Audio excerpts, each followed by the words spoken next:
One more question before we jump. Yeah. Are you sure?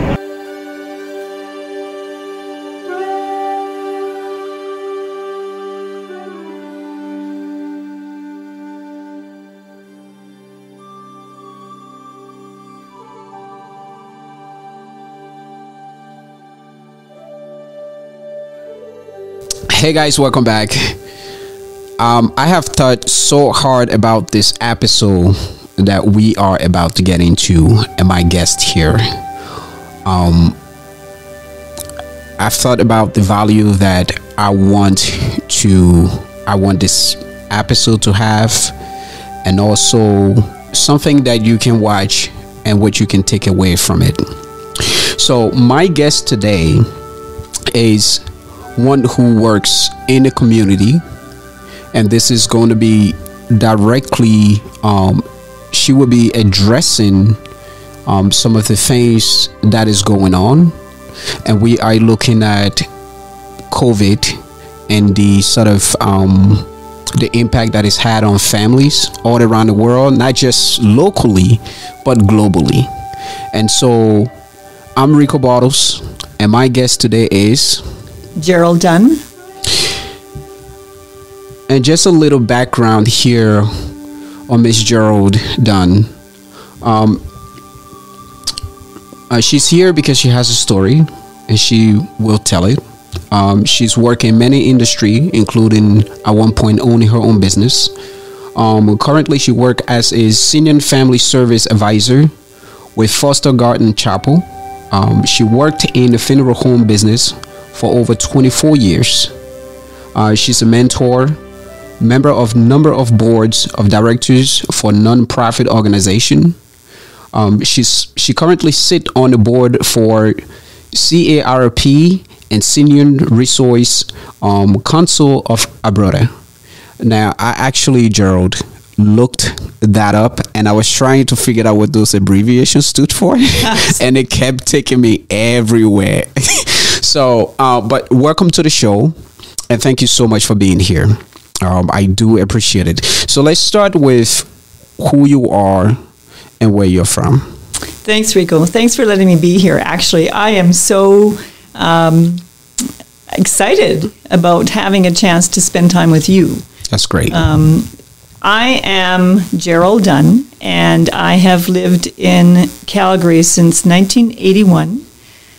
We moved here when I was 9 months pregnant with my very first, with my son, and found that I had an incredible opportunity of creating some, I guess, just getting to know some new people and starting some new things and new adventures. And when I first came here, I was born and raised in Saskatoon.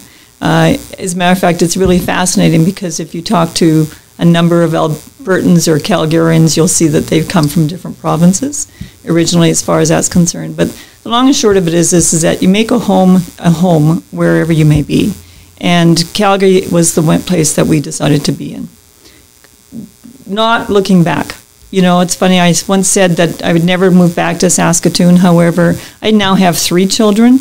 They're all adults. They're all married. I have 5 grandchildren. I have another one that's going to be coming our way in March.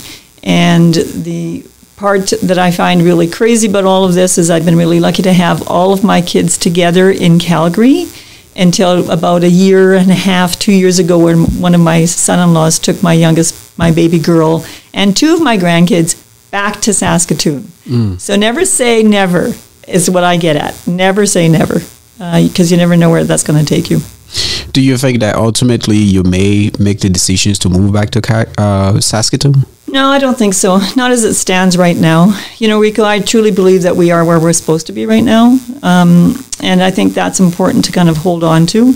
I have no idea what tomorrow is going to bring, you know, and that's one of the reasons why I do what I do now. But I think the important thing is to appreciate every single day you possibly can. When you wake up in the morning, realize it's giving you that other opportunity to start a new adventure, to learn, meet new people, to develop new relationships. And that, to me, is the first and foremost of importance of what I do in life right now.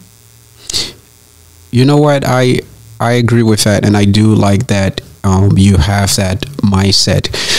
But there's something else that's going through my mind.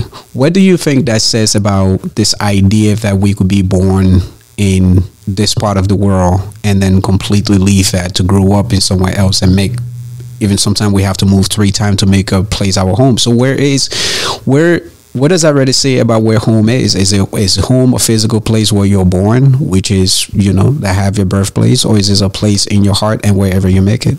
That's a really good statement, and that's a really good question, because I know, because of my past careers that I've had, or the careers that I've had, I know that I have moved my family a number of times.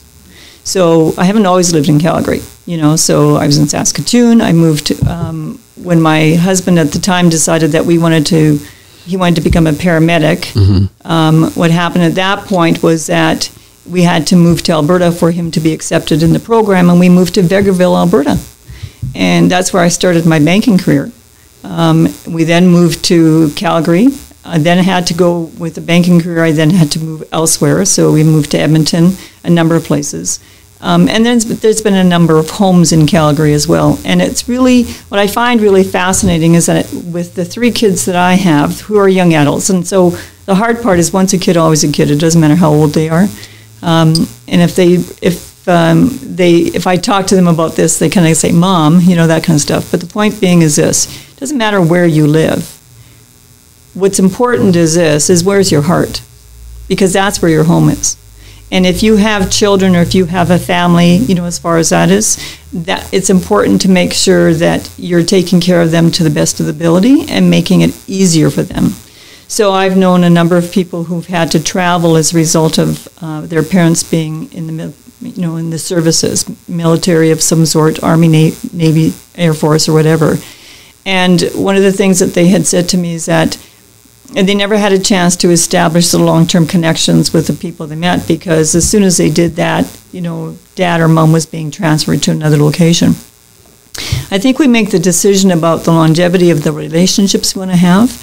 However, we were just talking about something prior to this, and we talked about how long has it been since you've known so-and-so, or how did you meet so-and-so? Mm-hmm. And my particular thoughts is that that's really irrelevant. Right. The relationship you develop is not based on a certain time frame. It's not like, okay, I'm going to be friends for 1 year, or I'm going to have a relationship with somebody for 1 year. The relationship lasts as long as it's supposed to. I am a true believer that people come into our life for a reason, and we are in their lives for a reason. And that's either for us to learn something from them, or for us to teach them something. To me, it's about sharing knowledge, education, experiences, more than anything else. Relationships are about sharing, and that to me is the most important thing. And where the home is where you choose to share your experiences, your knowledge, with the people that you surround yourself with.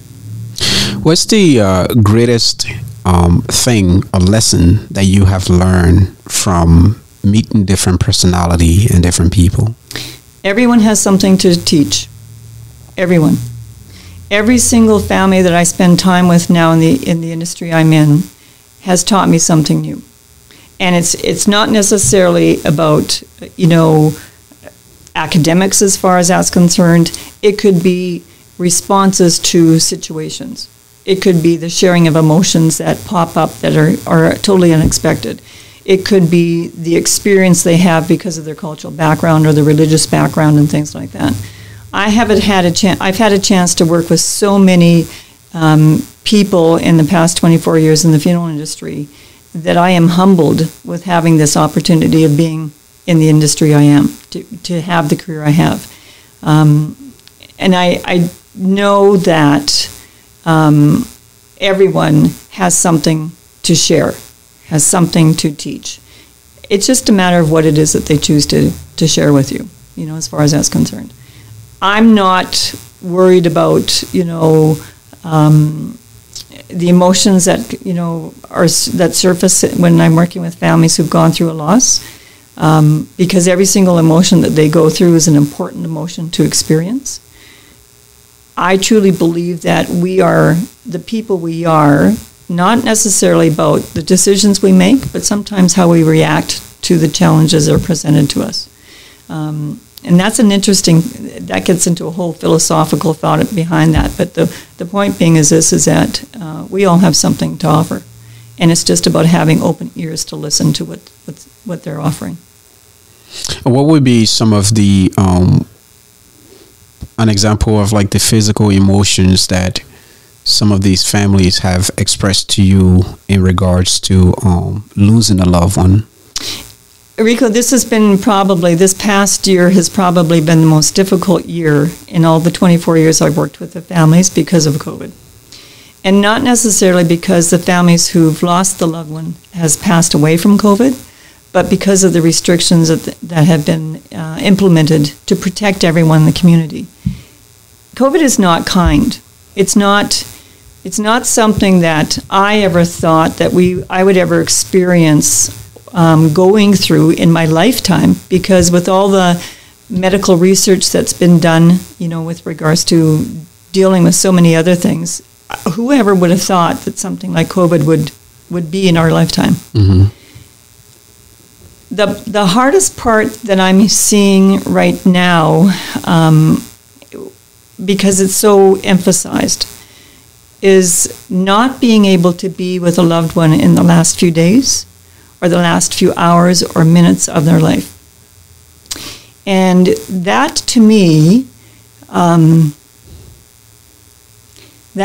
is really impactful, because that means we have a soul.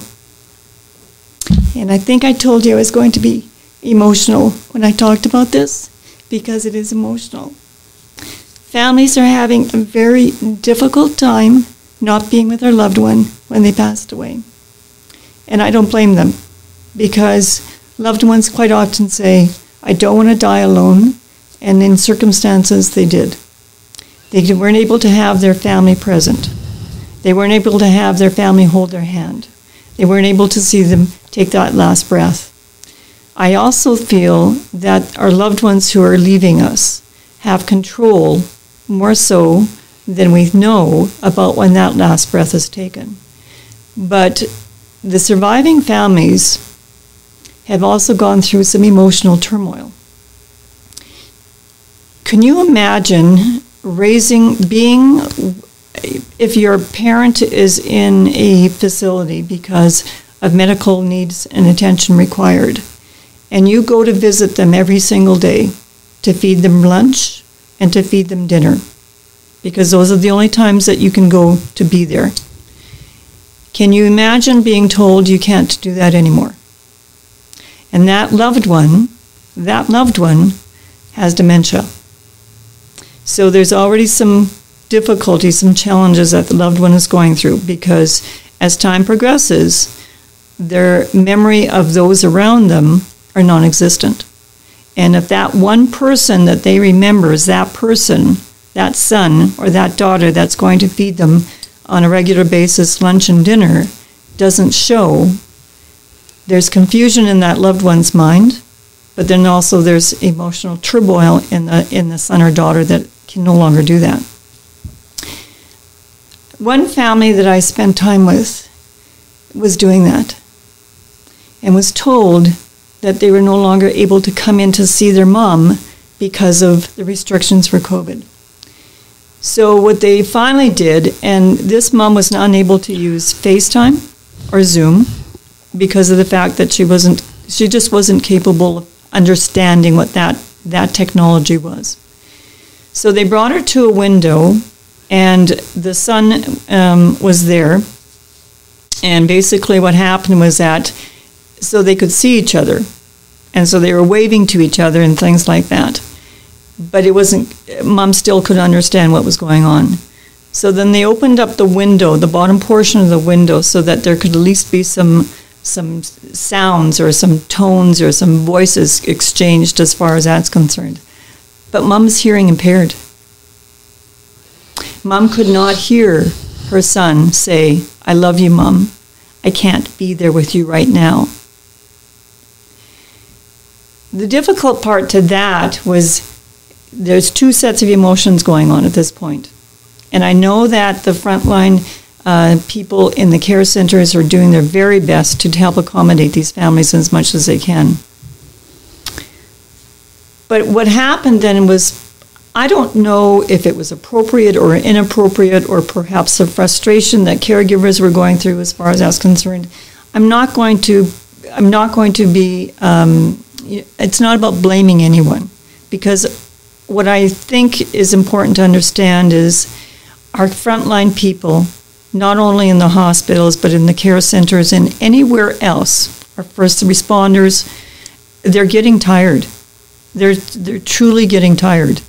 And we need to be attentive to that. We need to be aware of that. But what happened was this: the mom had said to the caregiver, "My son doesn't love me anymore. I don't know why I'm here." This is what the son had told me afterwards. And the caregiver then also continued on with the story and said, "Your mom decided that she was going to die because you didn't love her anymore." That is probably the most horrendous, most impactful, most incredible emotional story I've ever heard in all the 24 years I've been doing this. And there are many more. But to have a son being told after all the years that they've been spending time with his mom, or all the time that he's been spending time with his mom, making sure she was, fed and things like that, to be told that his mom died because he didn't love her anymore, that's the kinds of things we've been experiencing the past year. That's the kind of thing that I'm finding COVID is causing. So, the sooner we can get rid of this COVID, the restrictions, the whatever else goes with it.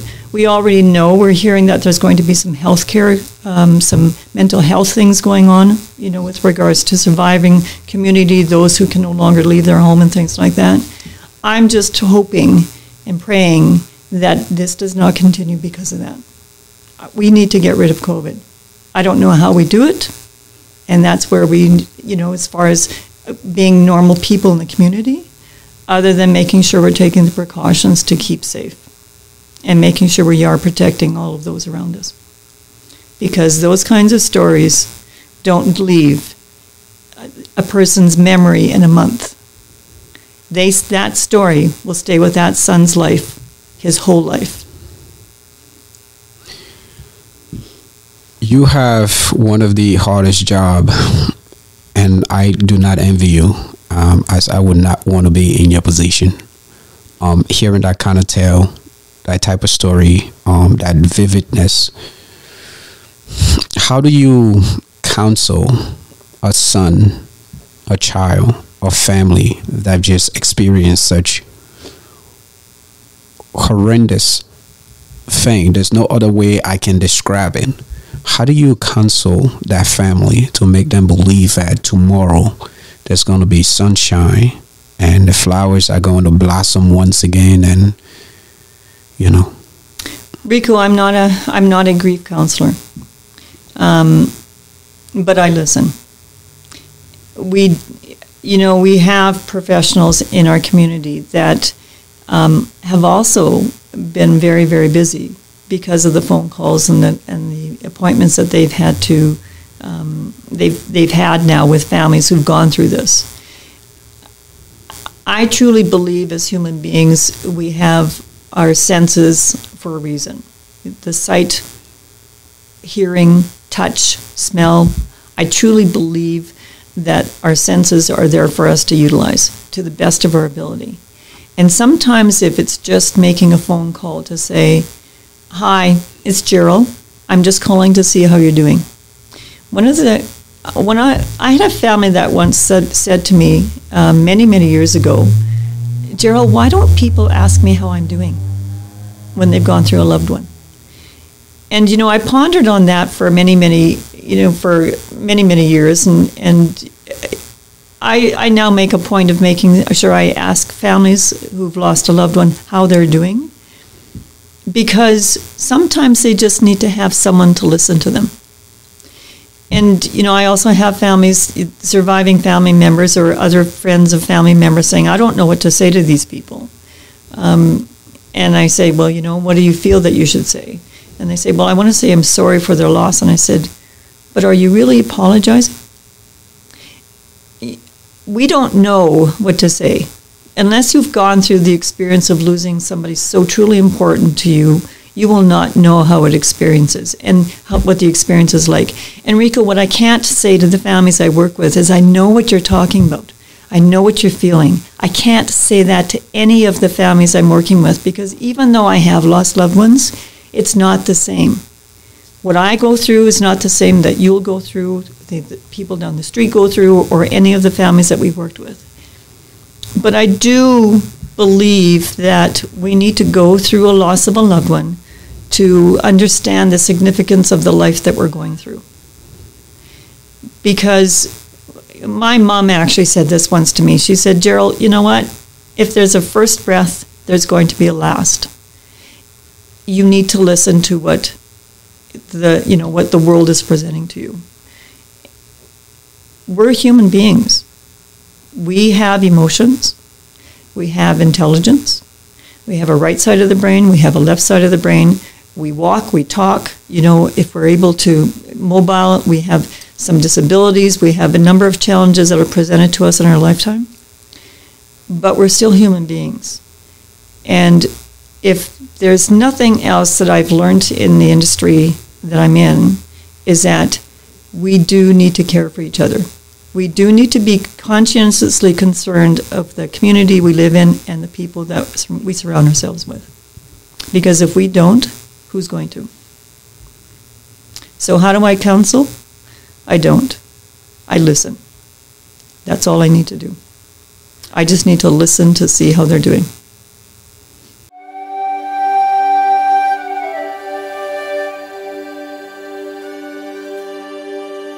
You have been working in this field for 24 years. Mm-hmm. Absolutely. Do you like what you do? Rico, it's not like I love what I do. I know my thoughts are this. If you've ever had a chance to develop a relationship with a funeral director or anyone who works in the funeral industry, it's almost like a calling. It's almost like you're called towards it. And that's there for other different careers and occupations and things like that as well.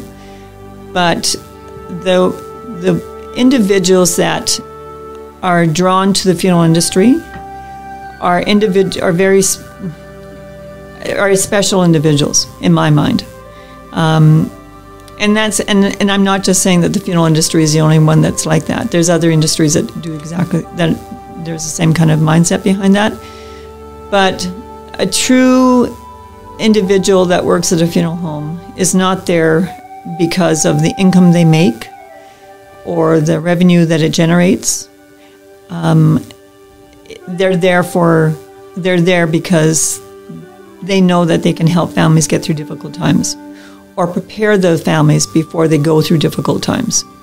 So the interesting part to that is this, is that if I was in a group of people, say 50 people, and I said to them, how many of you have gone through the loss of a loved one? It wouldn't be 50 people. How many of you have actually had to walk in through a funeral home's door with the intent of actually making arrangements for a loved one who's passed away? It would not be 50 people. It would be much less. If it was 10, I would be surprised. If it was 5, I would still be kind of, okay. But more than likely, it would be about 2 or 3 people. And that's because life does what it does. We're living longer. Medical breakthroughs are creating some good things happening with us as far as that's concerned. I worked with a family where mom was 107 years old, and she was alert. Everything was going well. Her son actually said to me, it's almost like an old car, if you think about it. The car parts start to wear out, and that's what was happening with mom.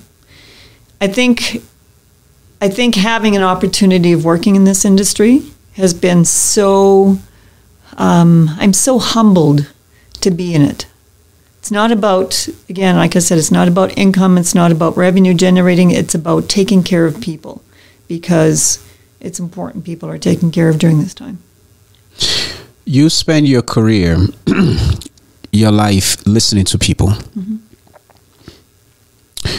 Do you remember a time where you had the hardest day in your life and you went home and you needed somebody to listen to you?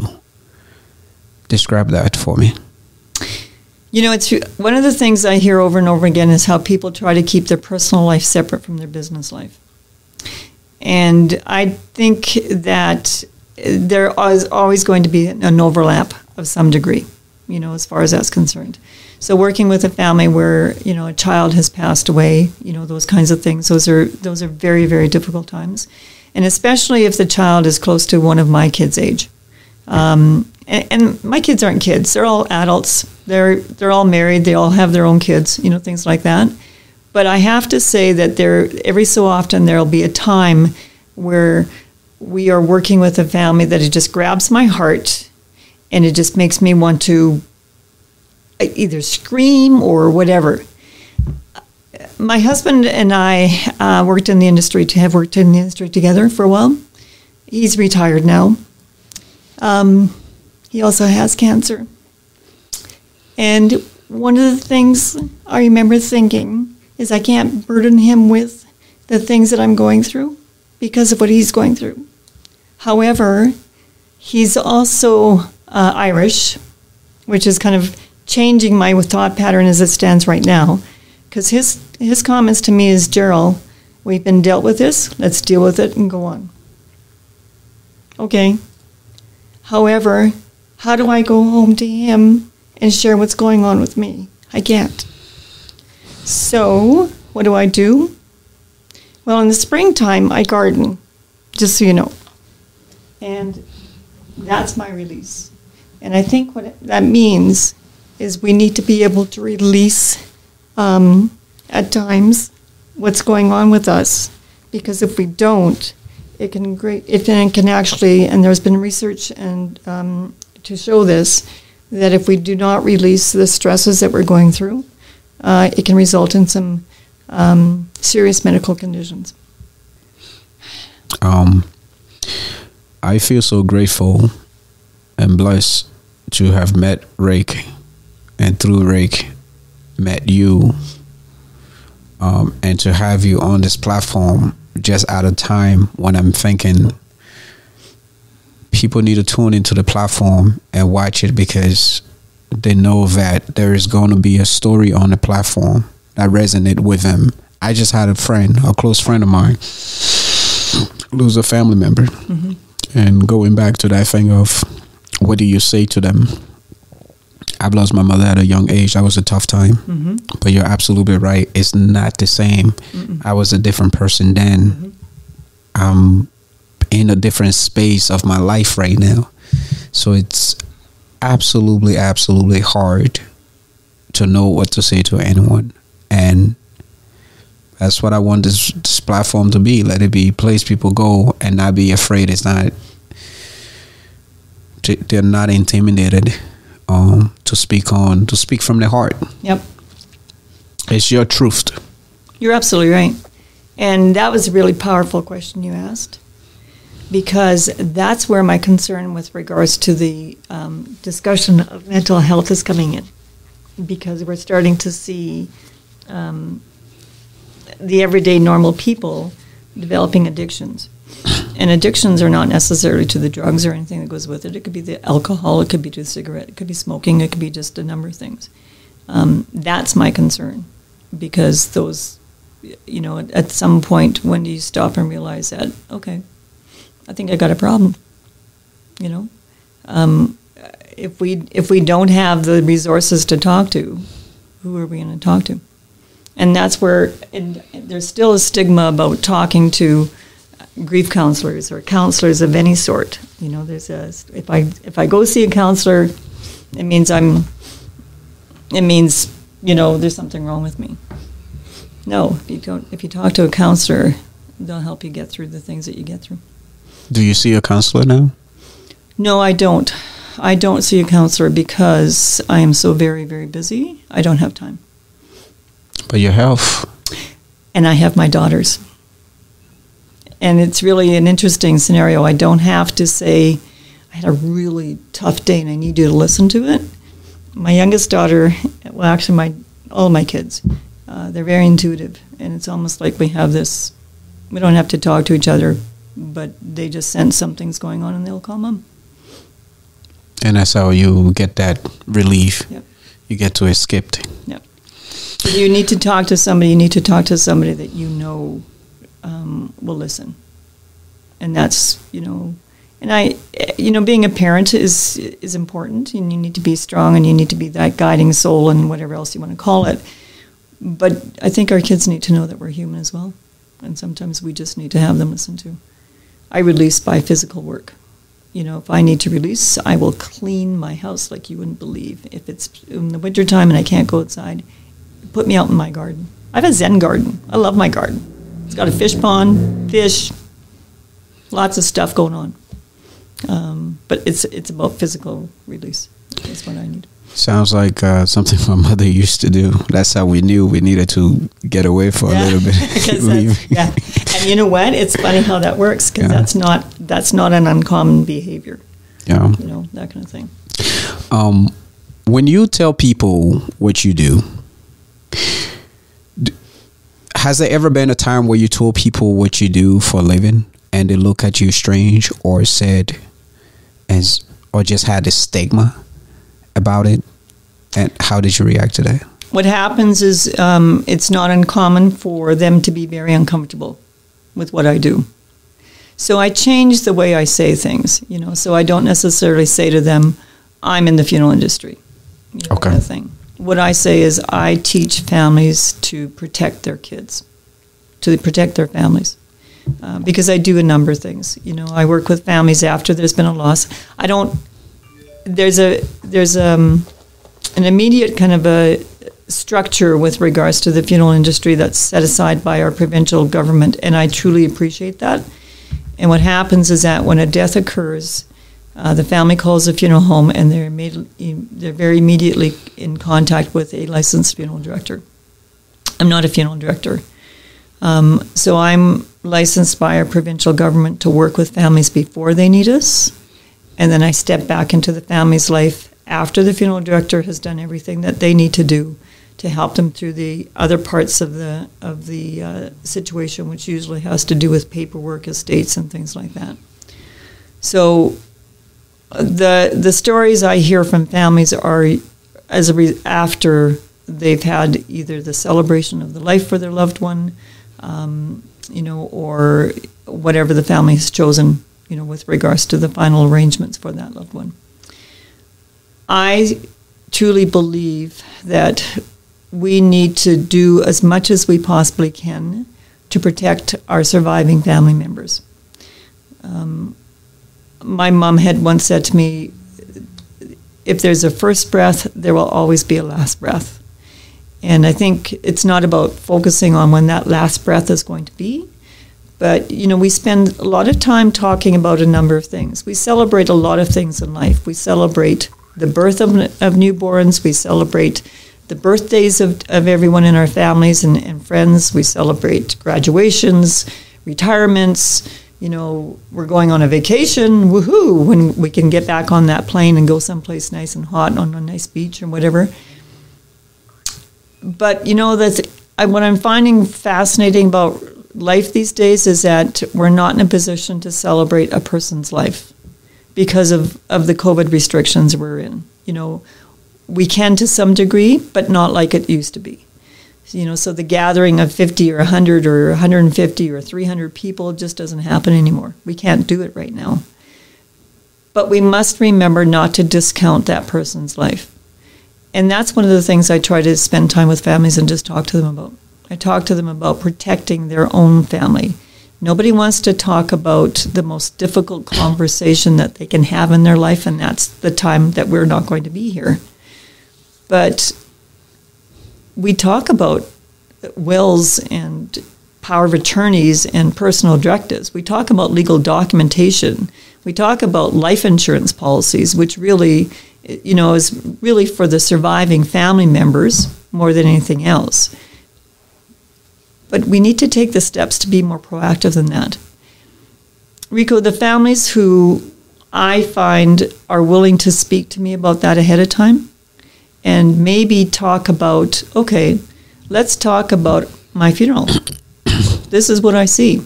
This is the story I would like to have happen. You know, this is what I would like to be given out to everybody who comes to help celebrate, you know, my life. People don't like to do that, you know, and I think the part that I find truly important is this. The families that we have worked with this past year, for the loved ones who've actually put their funeral arrangements in place and paid for them ahead of time, have made it so much easier for their surviving family members that have to make the decisions. It's like night and day. It's like night and day. There's no gray area, you know. There's still some decisions that need to be made. There's still some things that can be changed because of the circumstances as far as that's concerned. But I'm a true believer that my mom was my wise owl. She was my mentor. She was 5 foot nothing and shrinking. She was a matriarch of her family. She raised her siblings. She immigrated from Poland when she was 9 in 1935. Things were so much different back then than they are now. But she said to me something when I was about 9 years of age. She came up to me and she said, "Okay, Jaryll, just you know, once a kid, always a kid. You're always going to be my kid, so you need to tell me where you're going or what you're doing." Mm-hmm. And I used to laugh at her and say, "Okay, Mom, now I was really into sports then, so I have a volleyball game I need to go to. Can I go now?" And that was it. That was the end of the conversation. But when I became married and started to have my own children, she came back into my life and she said, "Just so you know, Jaryll, once a mom, always a mom. And it doesn't matter how old your kids are or where they are. Your job is to make sure you take care of them and protect them." That's what we need to do. We need to take the steps to protect those people who are going to be making the decisions when they have to walk into that funeral home, no matter what the circumstances are. I hopefully am able to teach as many people just that as I possibly can. Because if I said to families, "I work in the funeral home," quite a few people will step back and find a reason not to speak to me at that point. I like to educate. And this time of life, the industry that I'm in, the funeral home that I work with, or the funeral homes I work with, it's about making sure that families are comfortable when they walk into the funeral home. Having the knowledge and knowing what needs to be done ahead of time is always better. Jaryll, are both your parents still around? No, both my parents have passed away. My father passed away when I was 26, and I just gave birth to my second daughter 3 days before that. And my mom passed away about 20 years ago. Sorry to hear that. That's okay, thank you. What do you want to say to your mother for the woman that she's made you, the person she's made you? Not so much the woman, but the person, the character. Thanks, Mom. You know, you forgot to teach me about this. You forgot to tell me about that. You know, it's really funny because I was there when Mom took her last breath, and I wasn't there for my dad because, again, I had just given birth to my second child, and the moment we laid her in the crib was the moment we got a phone call saying, "You need to get back to Saskatoon because Dad's not going to make it." And I'll never forget that trip home. But the point being to this is that I wasn't there when Dad took his last breath. And I wasn't supposed to be. I understand that now. I understand that. I didn't understand it then, but I do now. But I was there for my mom. And one of the things that I found really fascinating was finding out how much of a gift it was to have her take that last breath when I was there. However, I pushed back on her leaving us.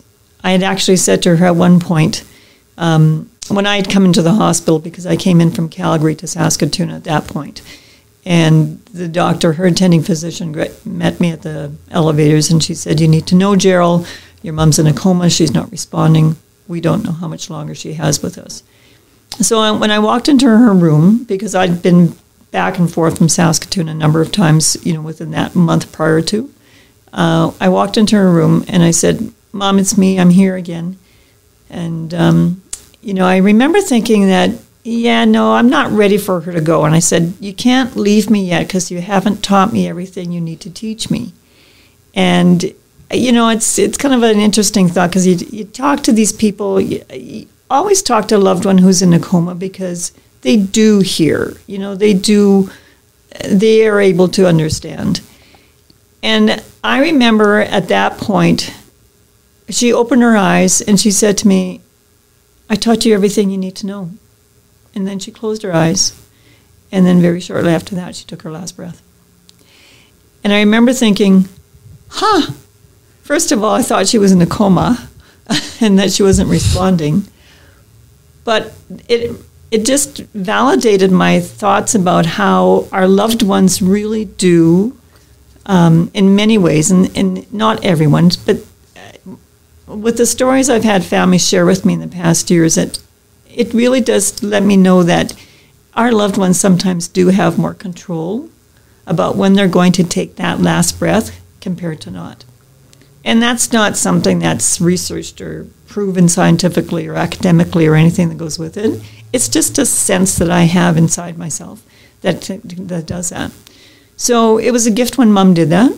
However, there's a few things that she could have taught me, with regards to maybe some of the dishes that she used to make and cook that I just can't get right, that kind of thing. My mom was a dynamo, an absolute dynamo. She taught me to enjoy life, as in why I go skydiving. So right now we have one more question before we jump. Yeah. Are you sure you want to jump? Yes. I'll see you up there. Bye-bye. As in why I drive a NASCAR, and go ridiculous speeds, driving squished in. I don't know how the drivers do it, but they are squished in this little area, and they have this helmet on that squishes your head, and you drive 150 miles an hour, not kilometers, miles an hour. It's just crazy. But she taught me to make sure that you enjoy life and also to appreciate your family as much as you possibly can. I had a follow-up question, but now that you mentioned the NASCAR and the skydiving, I have to say that when you sent me that video, I was taken aback, first of all, because I wasn't expecting that. I was like, well, is there anything else? And you sent me this video, and I was like, okay, she is probably the most interesting person. I mean, to be able to do that. What was that feeling like? Were you afraid? Had you skydived before, earlier in your life? What was it like? No, not at all. As a matter of fact, the reason I was skydiving is because I had an opportunity to go to Las Vegas with a colleague of mine, and I was able to bring my son with me. I was able to invite another person. So I actually invited my son because we haven't had any mother-son time for a long, long time. And I thought, you know what, why not? He wouldn't go skydiving, but I went skydiving because I lost a bet. Okay. It's really interesting. I need to hear about this bet. Yeah, well, it's kind of a funny thing. But anyway, the longest story short was this, is that this colleague and I, we'd worked each other for, a period of time. And we started off with the company I'm working with now about the same time, so he was from Manitoba and I was from Calgary and things like that. And so had gone to a number of different meetings, and whatever.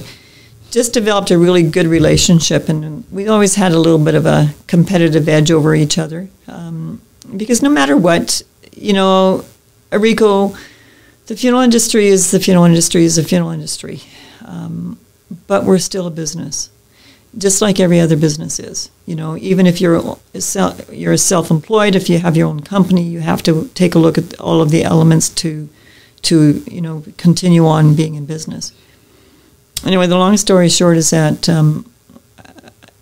the bet was something along the lines that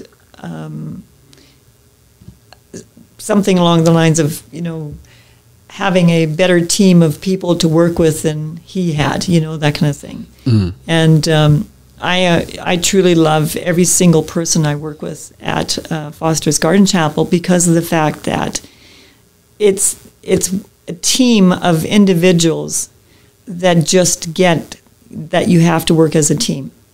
It's not about one person being here, one person doing this, one person doing this. Everybody has their own sets of responsibilities. And I proved myself. I was actually right, but, I let him win because he's a guy and sometimes arm wrestling doesn't work. So, things like that. Anyway, the long story short is that he had said something to me about, well, if you don't get this done by a certain time, whatever the project was that I was doing, then I'll get to decide what you do. And I said, okay, fine.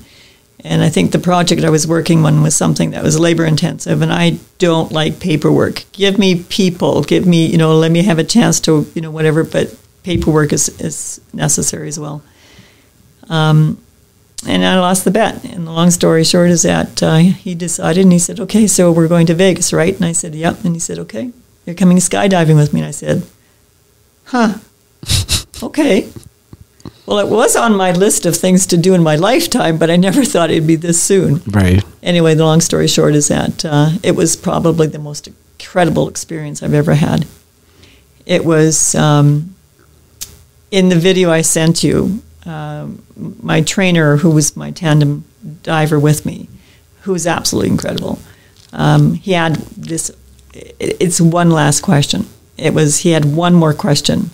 And it was fascinating because we were sitting in the front, and I think it was because I was the one that has not jumped at all in the plane. So the, novice or the, whatever, first jumpers go first, right? Anyway, he said, I have one more question to ask you. And he says, do you want to jump? Or do you still want to jump? And I think I took a 2-second pause, and I said, yeah, let's do it. And as quickly as I said it, we were turning around and we were out of the plane. And I didn't know what to expect. And I remember thinking that I was not concerned about, the elements of the what ifs, as far as that's concerned, because I had a tandem, instructor with me. But I cannot explain the visual. Like, it was just so absolutely fascinating to be up there with no restrictions or walls or glass or whatever, and just knowing, not even really knowing how quickly you were descending, because I did not know how fast we were coming down. And obviously, I'm glad he was there, because I would not have known when to pull the cord to get the chute to open up. But it was just absolutely fascinating. There's not one word that can explain the feelings that I was going through, because there were so many of them. Having a chance to look around, my instructor actually indicated, he pointed out 3 or 4 different states that we could see from the height that we were at. Not something you would see in an airplane. The only thing I can think about is this, is that the birds that we see flying, it made me realize what they can see that we can't as human beings, because we quite often are just so focused. We don't open up the blinders in many ways. And that's what skydiving did. It gave me a chance to open up the blinders, to pay attention to so much more than I had been before. So after that experience, you now appreciate, like you always appreciated life, but now you have more of a connection, and you understand that every minute is, if you can do something special in every minute, you would do that. Absolutely. Rico, we're going to go through challenges in our life where basically we're going to feel very sorry for ourselves for whatever reason, and that's part of life. We experience things, we become angry, we become frustrated, we become, whatever. But when I landed, there was about 4 of us that were jumping at the same time, and I didn't really pay attention to everybody else, but I remember when we landed on our feet, which is really crazy, because I expected to land on my tush, that kind of stuff. I didn't know how to do it. And I remember thinking that, wow, that was pretty good.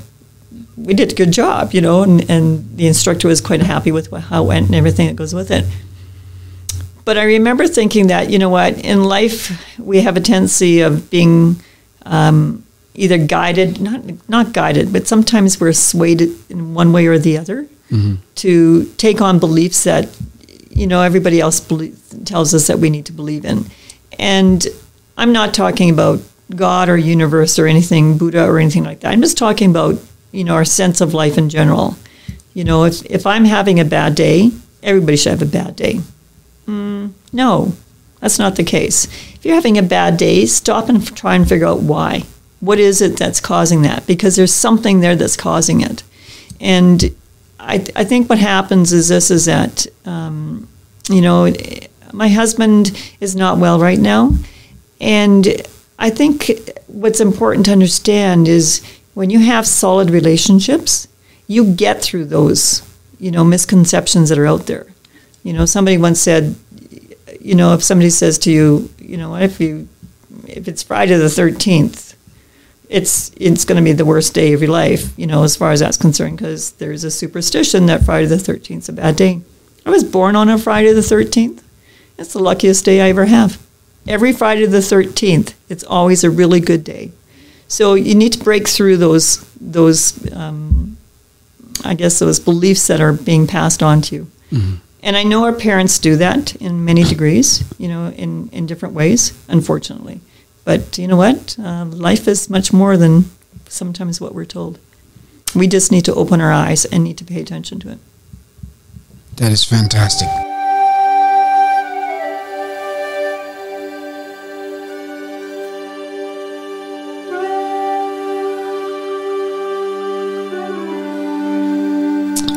You mentioned your husband a couple of times, and I haven't really replied to that yet because I was working my way up to that. But I would take this minute now to say this.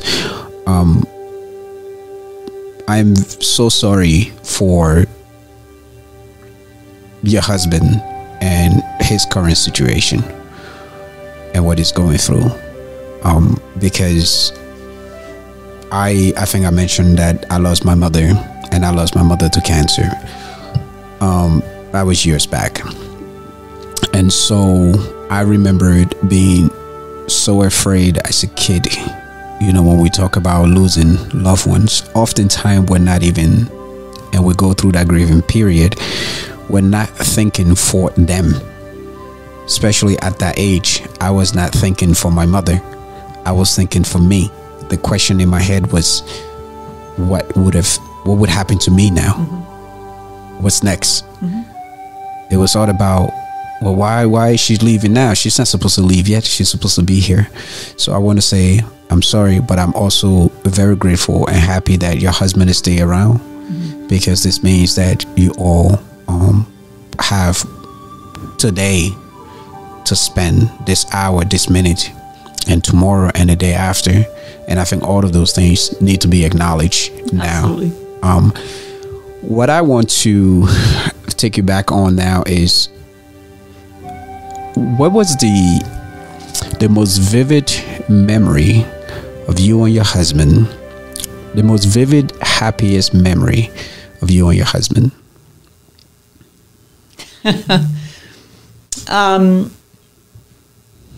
The day we were married. Now, and it's not because it was our wedding date, because my husband and I eloped. So I was previously married, and the gentleman I'm with, the man I'm with right now, truly is my, and we hear this, soulmate. But he's not just my soulmate. He's my mentor. He's my educator. He's my support. He's all of those things. When you have that kind of relationship, you can't even really, pin it down to one specific thing. But he and I were in the industry, worked together in the industry for a number of years. I met him in 1998, actually. And the interesting part to that is that we had to work that day. And my kids were all adults at that time. Well, no, they weren't adults. My son was 18, definitely. Anyway, the long story short is this, is that we both had to work that day. And then after we finished work, we went home, we got changed. And then we went up to Johnson's Canyon, and that's where the ceremony was performed. But we also, it was the most incredible day of our lives together because my husband's name is Jack, and he's Irish, and I say that with a smile on my face because he's very stubborn. Very stubborn, and I'm sure that stubbornness has got him through so many things. As a matter of fact, part of his illness as a result of his stubbornness. Long story short is that we're climbing up the pathway to the place that we're going to be married. We actually had my son licensed as a marriage commissioner, so my son married us. That's beautiful. It is. It was absolutely incredible. My oldest daughter was one of my witnesses. She was my maid of honor, not maid of honor, she was my witness. And my youngest daughter insisted on wearing 4-inch stilettos, climbing up a path in Johnson's Canyon. And my youngest daughter decided to climb up a little bit of an embankment so she could see the wedding, the ceremony a little bit better. My husband wasn't quite a husband as of yet, and he was going to jump over the edge and into this very quickly running stream before he said, "I do." And I said, "If you think you're going to jump over that without taking me with you, you're nuts." Anyway, the long and the story short of it is that it was a wedding of fun. There was no stress. There was no concern about, receptions and songs and clothing and whatever else goes with it, because we eloped.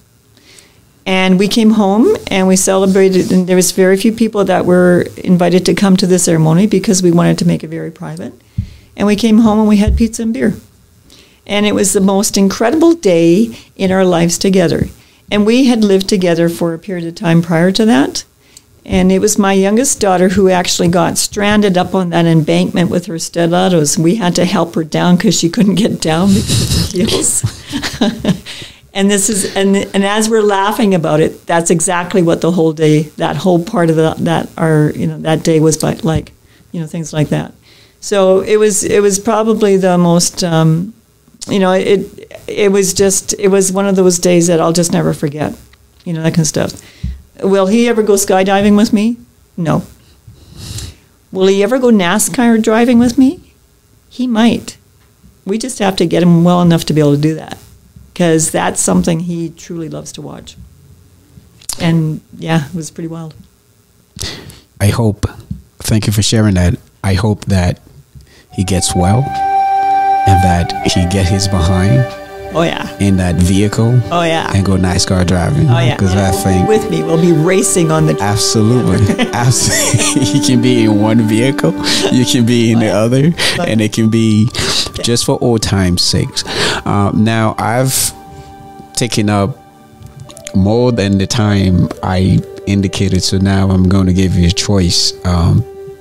This can go on now for another maybe 10 minutes, or we can stop it here. Whatever. Because there's so many things that we haven't even touched upon. I know. Wait till I tell you about the guy in the sky on the NASCAR track. Should we just go on till we can go on? Go on. I'm good. Okay, good. It's up to you. It really is up to you. Those memories, you're going to hold on to those memories forever. Absolutely. The entire family is going to hold on to this memory. I think when your children sit down and look back and say, yeah, well, especially that stiletto being stuck, that's something nobody forgets. Yeah, we'll never let her forget it. Jumping in the train, it sounds like such a fun environment and day that you all had, and that very special day. And thank you again for sharing that on this platform. Now, I want to touch up on something. You had an older brother, whom you never met. But you mentioned that because of his early demise, is the reason why you and your sister are here. That's correct. Today. A lot of the time when things like that happen, people feel like they owe the other person something. What comes to you when you think about that? You never met him, but you know that, and you are aware that he saved your life. You know, that's a really interesting question. So back in the day, when couples were being married, they needed to get blood tests done to determine what blood type they had, to see whether or not when a pregnancy happened, I did not know that. the blood commingled safely. And what happened in my brother's case was that was not determined. And so, unfortunately, what happened is that he was the firstborn of my family, my immediate family, and survived for only 7 days. And so we never did. He was the firstborn. What happened, though, was is that they determined the cause of his death. And going forward, that put them on alert with regards to any other future births that happened. They had to do complete blood transfusions. And my sister actually was the first of, and she's actually, it's funny, she's actually written up into medical records because they actually did a transfusion where one of the needles was inserted in her head at some point, and I don't know the exact scenarios with regards to that, but there was a complete blood transfusion. And then when my turn came, and I still have scarring of my transfusions as well. And as we were talking about how, people don't like to talk about death. And that's because there's so much uncertainty behind it, that kind of thing. But what happened was is that my mom did not talk about my brother. I cannot remember her really talking about him at all as I was growing up. And, it's funny because I was thinking about, my childhood recently, and I was trying to remember the earliest time, how old was I in the earliest time? Anyway, long story short is that it wasn't until my dad died when I was 26 that we actually, when we went to the cemetery, I had actually asked my mom where my baby brother, or where we call him our baby brother because he passed away as a babe, where our baby brother was. And she said, "Oh, he's over there." And she would just, whatever. And I said, "But where over there?" And what happened as a result of that conversation and a result of seeing my dad being laid to rest is it made me realize that this babe brother of ours is part of our family. And we need to recognize him as being in existence. And if Mom wasn't going to talk about it, how can we talk about it to our future generations? And that was important to me because family is important to me. My family is everything to me, as far as I'm concerned. I would give up my life for my kids, my grandkids, in a heartbeat. However, it's also important to recognize those that aren't. So we actually had my baby brother memorialized at the cemetery the same time we put the headstone or the marker up for my mom and dad, or my dad as well. Wow. As soon as we did that, so my dad's name is Michael. My baby brother's name is Michael. He's passed away. My son's name is Michael. My first grandson's name is Michael. And we're passing the name that way. And one of the things that I remember thinking that grabbed my heart one day was when my son was visiting in Saskatoon, which is where my family's from, and he took his son to the cemetery to meet my dad. And I guess if that would be the only way of saying it. My grandson was 2 years old when my dad died. Anyway, the long story short is that he also took him to baby Michael's burial space as well. And I remember thinking, so there was a picture of my baby brother, my my son and my grandson. And I remember thinking, now that's powerful. That's family. That's family connection.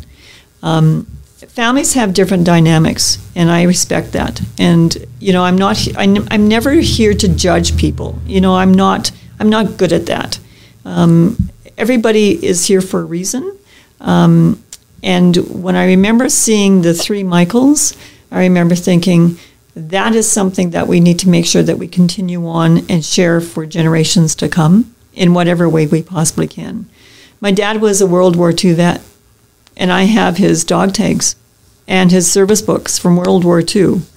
And there's a gentleman who I know who's an incredible photographer, and we're going to work on a little bit of a tribute with regards to that, because what I also know about memories and tangible items, as time progresses and lives get on and we age, tangible items go missing.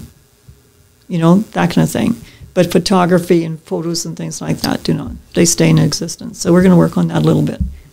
But I think it's important to realize that generations, young people these days, somebody once said to me, oh, well, you know what, I'm just going to take my husband's cremated remains and I'm going to scatter them in the mountains because that's where we used to go hiking a lot. And I can guarantee you that there's probably many, many, many scattered remains at our mountains, which is interesting enough because in case people don't realize it's illegal to do so in Alberta. But the long story short is this, is that it's not giving generations to come an opportunity to actually touch, feel, and see their roots. And we need to make sure that we're doing that. We need to make sure that we're sharing our history of where we've come from, where we're going, and where we've been and where we're going with our family. Because otherwise they're going to lose that connection of the traditions that we know. And that to me is something that's I'm seeing more and more so, unfortunately. The world has changed, hasn't it? Big time, Rico. And I know that what once was will not be what's going forward. I know that. Again, opening up the blinders to, see what's going to be happening in the future. But there are some consistents. There are some constants. And the constants being with a birth, there's going to be a death. And that's important to realize. And I truly believe that somebody once said to me, what are you going to have on your epitaph? Because I've made my decisions about what I want to have happen when my time comes. And I have my funeral arrangements in place ahead of time. Do I need it today or tomorrow? Absolutely not. But you know what? It's there, it's done, it's taken care of. And somebody once said to me, it's not the dates that are important, it's the dash between the dates. And I truly believe that. I think we have an impact on many people. I don't think we give ourselves enough credit as far as that's concerned. I'm on 2 board of directors for nonprofits that are representing seniors. So CARP is the Canadian Association of Retired Persons. Oh. and then the Seniors Resource Council of Alberta. And I think what I'm finding really fascinating is that different cultures have some different beliefs with regards to families. And some have stronger beliefs with regards to taking care of their elders and the aging population compared to other ones. I'm going to share a story of a family that I've worked with, actually 2 families I've worked with this past little bit, that I remember thinking, COVID is doing some things that are absolutely incredible. There's definitely some really strong negative things about it, but there's some positive things that are coming out of it as well. Years and years and years ago, when a family would go through a loss of a loved one, it wasn't uncommon for the families to live in the neighborhood and stay there for generations. And we have a number of communities like that in Calgary right now. And those families would have neighbors that they knew. They would know who lived beside them, and they would know what the kids were doing, and they knew, that kind of thing. When a death occurred back then, the neighbors got together and they would bring casseroles and lasagna and food and just all kinds of things to the grieving family so that they did not have to worry about the food preparation. They were taken care of. That stopped. That stopped as time progressed. 2 families I worked with this past month in January had their neighbors bring over casseroles, lasagna, food, just like back in the day. Wow. And that, to me, was a sign of the community tightening up and supporting each other, which is really important to hear. Because with everything that we go through, there may be some negatives, but there's always hope of some positive things coming from it. And that's what I saw happening as a result of the COVID, which is unfortunate. It had to be COVID, but it's amazing. It's absolutely amazing. Yeah, I've heard similar story. Good. I think there was a lady in the news. I was reading the papers I think it was yesterday, the day before that. I didn't catch her name, but she, due to COVID, she's opened her garage. She's used her own funding to fill it up with food that people need, and she's supplying it to the community, and other communities members have caught on, and so they bring the extra whatever they can bring. Excellent. And has started that kind of trend. I think that is very important. You know, me being an African and being a Liberian all over Africa, the tradition is very much like that. It's very close tie. So you're right. On one hand, COVID is, not good. It's not good. On the other hand, it's reminding people that at the end of the day, we're just fragile human. Absolutely. We're just flesh and bones. That's it. That's right. And when lights out, whoever's left behind has to figure out a way through life tomorrow. Absolutely. I think the thing that I've learned about being in this industry is that, it doesn't, to me, if you believe in the universe or God or Buddha or, whatever you believe in, one of the things that I remember thinking is that, depending on how you were raised and everything that goes with it, but I remember thinking that when you take that last breath, that's it, that kind of stuff. I remember going, and perhaps that's where the fear is and whatever else goes with it. But I have to say that in the 24 years I've been working with families, and the families who've been comfortable sharing things with me, and the conversations I have with families are very confidential. They're never shared with colleagues or anything that was with it, unless it's something relevant to what needs to be done. But I'm going to tell a story, and it's about whomever is listening to this to take it and do whatever they wish to do with it. But I went to visit a gentleman whose wife passed away, and they had been married for 63 years. 63 years to me is a lifetime. It's absolutely amazing that happens, and I still see that happening. I'm still seeing the long-term marriages still existing. She was his love of his life. And I asked him, how did he meet her? And he said, at a dance. And I said, okay. So he was in his 80s, late 80s. And I said, let me take a guess. All the women were on one side and all the men were on the other side. And he said, yes. Were you there? And I said, no, I wasn't there, but that's okay. I said, I'm visualizing this. And I said, did she have a dance book? And he said, yes. I said, how many times was your name in that dance book? And he said, oh, she didn't have room for anybody else. And I said, how did you know she was the one that you needed to dance with? And he said, I just looked across the room and my eyes stopped when I saw her. I said, that's fascinating. Now, this gentleman lived in a mobile home, and his daughter was with him. And I was really comfortable with that, because it's good to have, when I'm spending time with families afterwards, it's good to have more than one set of ears present, because there's so much we go through when it comes to the paperwork. Anyway, we were sitting in his kitchen, and then right adjacent was the living room, with the television and the stereo and things that goes with it. And I looked at him and I said, "So, can you tell me what the favorite song was that you danced to? What was your favorite song that you danced to?" And he paused for a moment, and then the stereo turned on. And the song that played was the song that he loved to dance with. And I had heard it, and I said to him, "Was that it?" And he said, "Yes, that's the one." And his daughter said to him, "Dad, do you have the remote?" And he said, "No, it's over there."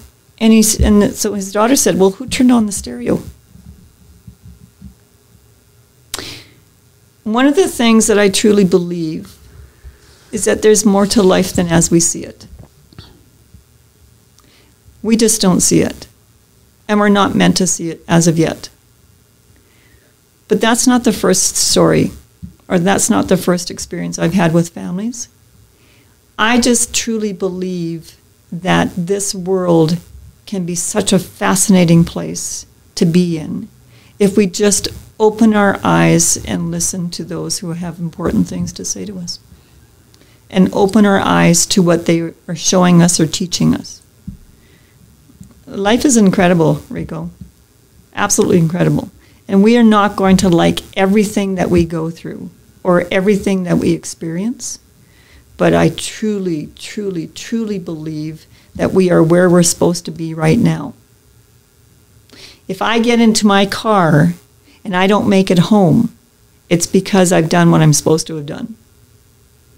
And will I be, if I had a chance to look down and say, "Oh, you know what, this is going to cause a problem with my husband because he doesn't know how to do the banking," or if this is, whatever, I can't focus on that. I think what we need to do is we need to focus on where we are and why we are where we are.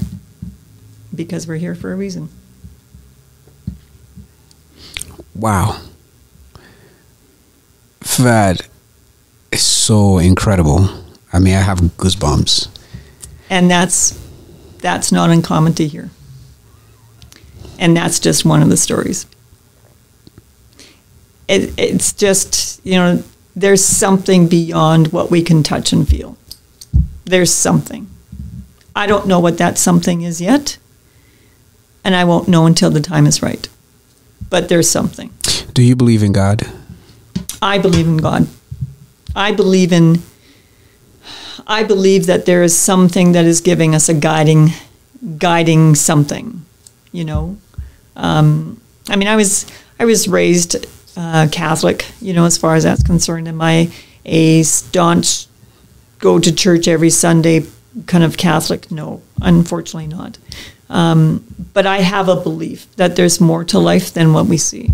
And I just put it out there. It could be anything. It could be the universe. It could be, that guiding light from the universe. It could be the energy levels. It could be a number of things.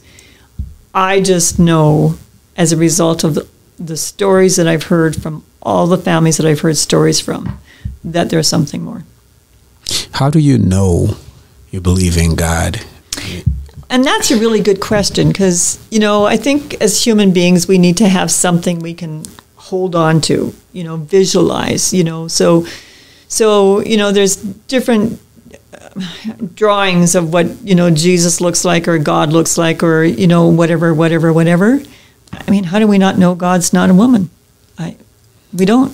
I mean, seriously, I haven't talked to him recently or her recently. Have you? Mm. Yeah, so it's that kind of a thing. I think we as human beings need to feel that we can, again, use our senses to, our touch, feel, smell, hearing, to be able to accept things and understand things. I'm not an academic. I went to university and I went to pre-med first year and then chose to go into, psychology afterwards and never did get my degree because, I got married. It just, the opportunities changed, the focus changed and things like that. And I'm not disappointed. You know what? I've learned an awful lot in life by not having a university degree. But the interesting part is this, is that when it comes to thinking about out there, what's out there, what's past our life, I don't have an answer. I just know that there's more energy out there than we think. And I just don't know, I can't pinpoint it, because we haven't experienced it yet. Jaryll, what is it that you do exactly? That's a really good question. And I ask myself that every single day. Because when I wake up in the morning, what I don't know is what the day is going to bring me. If I was going to set goals, if I was going to tell you my goals for my life for the next week or the day or the year or whatever else goes with it, what I would tell you is that I would want to have a chance to spend as much time as possible with families and people who don't need us, don't need the funeral home, but talk to them about being proactive rather than being reactive. And just give them the opportunity to talk to me about what they see. And that's always a difficult thing to think about. But if something should happen to them in the next day or two or whatever, where their last breath was taken, what they would see happening after that. So, not like any other industry, be it financial industry or, whatever, it's about putting a program in place ahead of time so that surviving family members or executors or executrixes or representatives of the estate know exactly what needs to be done. So we talk about pre-arranging funeral services as much as we possibly can. And that's only because there are so many people that don't even realize that they can do so. What happens is that quite often they think that the only time that they can actually pay for their funeral services are when it's needed immediately. But you can pre-arrange a funeral service. The funeral home is strictly regulated by our provincial government to ensure that those families who do so, they are protected, with regards to what might happen, what happens if a funeral industry goes out of business and things like that. So I work at my desk, if you could say it that way, is actually at Foster's Garden Chapel, but I work at a couple of funeral homes in Calgary. One is South Calgary Funeral Centre, which is south part of Calgary, and then, of course, Foster's, which is in the north part. And what happens is that when we have families put their arrangements in place, there's reasons why I encourage families to do so, because Rico, there's no risk to it. There's absolutely no risk to putting your funeral arrangement in place ahead of time. The risk is sitting in front of somebody like myself and talking about it. That's the only part that I see families pushing back on, because, again, nobody wants to talk about it. But I'm going to tell a story of a family who we've worked with in the past. Mm-hmm. And I'll talk about Foster's right now because that's where my desk is. But Foster's has been in Calgary since 1956. Before many of us were even born. And what happened is that in 1963, a couple walked into our funeral home door and told the funeral directors or the staff there that they wanted to put their funeral arrangements in place. Well, the story goes this. Mom and Dad were new to Canada from, I think it was Denmark. I'm not even sure anymore. And what happened is that the kids said, the story goes like, Dad went to work, saw something that scared him, and they think it was an industrial accident or a fatality, went home that night and said to his wife, tomorrow we're going to the funeral home and putting our funeral arrangements in place, because if something happens to me, I want to have you taken care of. He did not want her to have to go through this herself. So what happened then at that point is that back in those days, in 1963, in Canada, or in Calgary, cremation was not predominant. It was casket burial. And so with the casket burial decision, back in those days, it was called a traditional funeral service, where there was a casket present at the service. Perhaps there was visitation or viewing prior to There was a reception afterwards, and then of course what would happen is after the funeral service, the casket and the family would take the loved one to the cemetery and have that loved one laid to rest. So there was a number of things that were put in place back then. It cost the family in 1963 $461 to put a full traditional funeral service in place with all of those elements, including some parts to the cemetery as well. $461. During those funds were not put into the funeral home's operating account.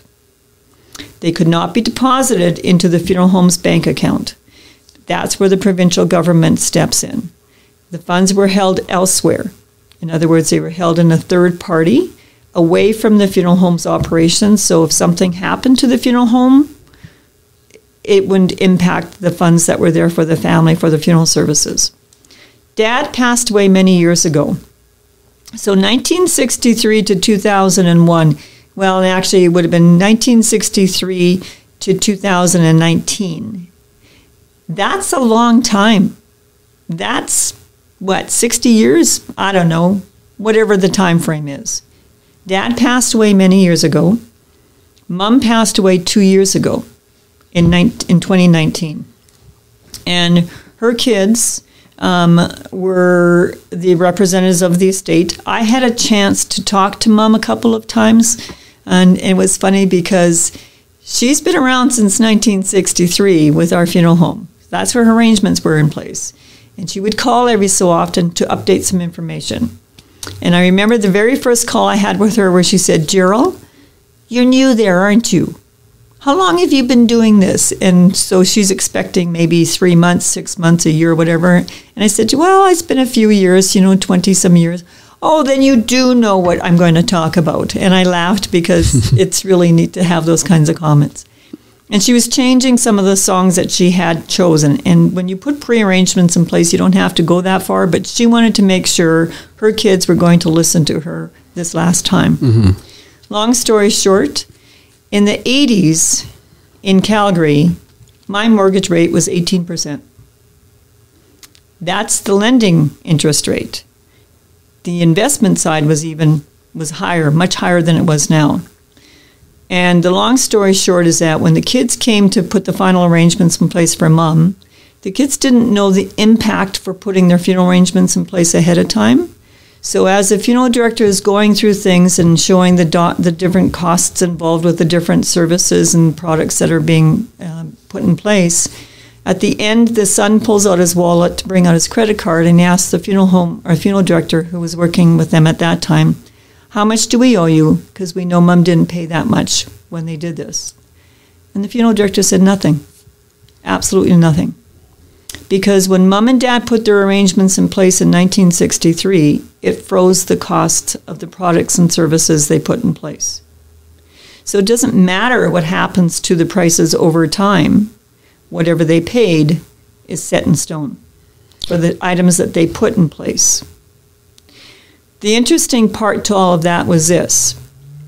Because of the interest rates being so high in the 80s, the $461 that they paid at the beginning, which, by the way, in 1963 was a lot of money at that time, it accumulated growth over time, but it's also tax sheltered.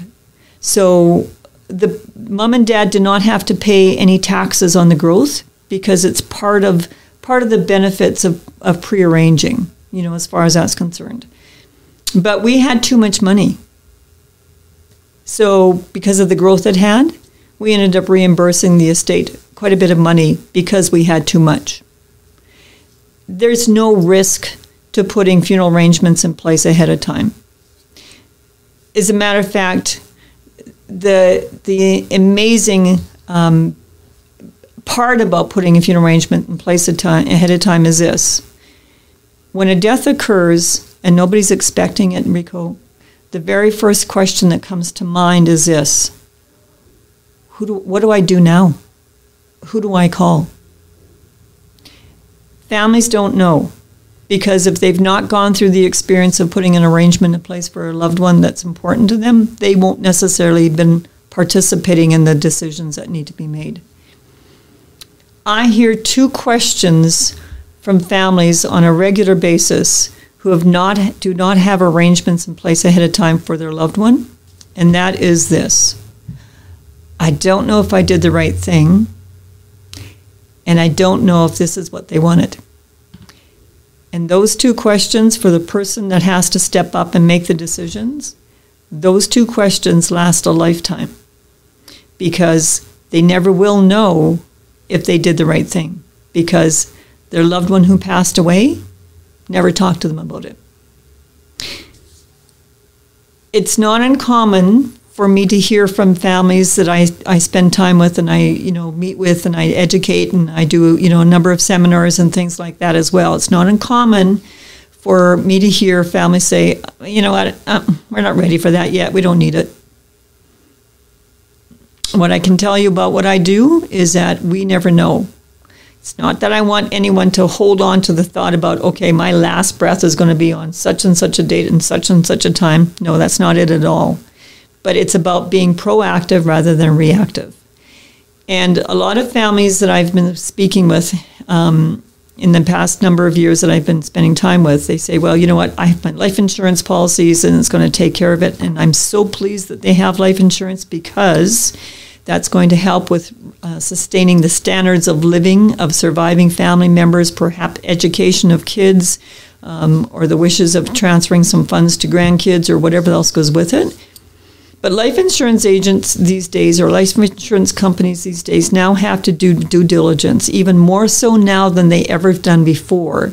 And quite often what's happening is that they're asking for medical documentation of the deceased before they actually even submit or even start to process the claim for the insurance policy.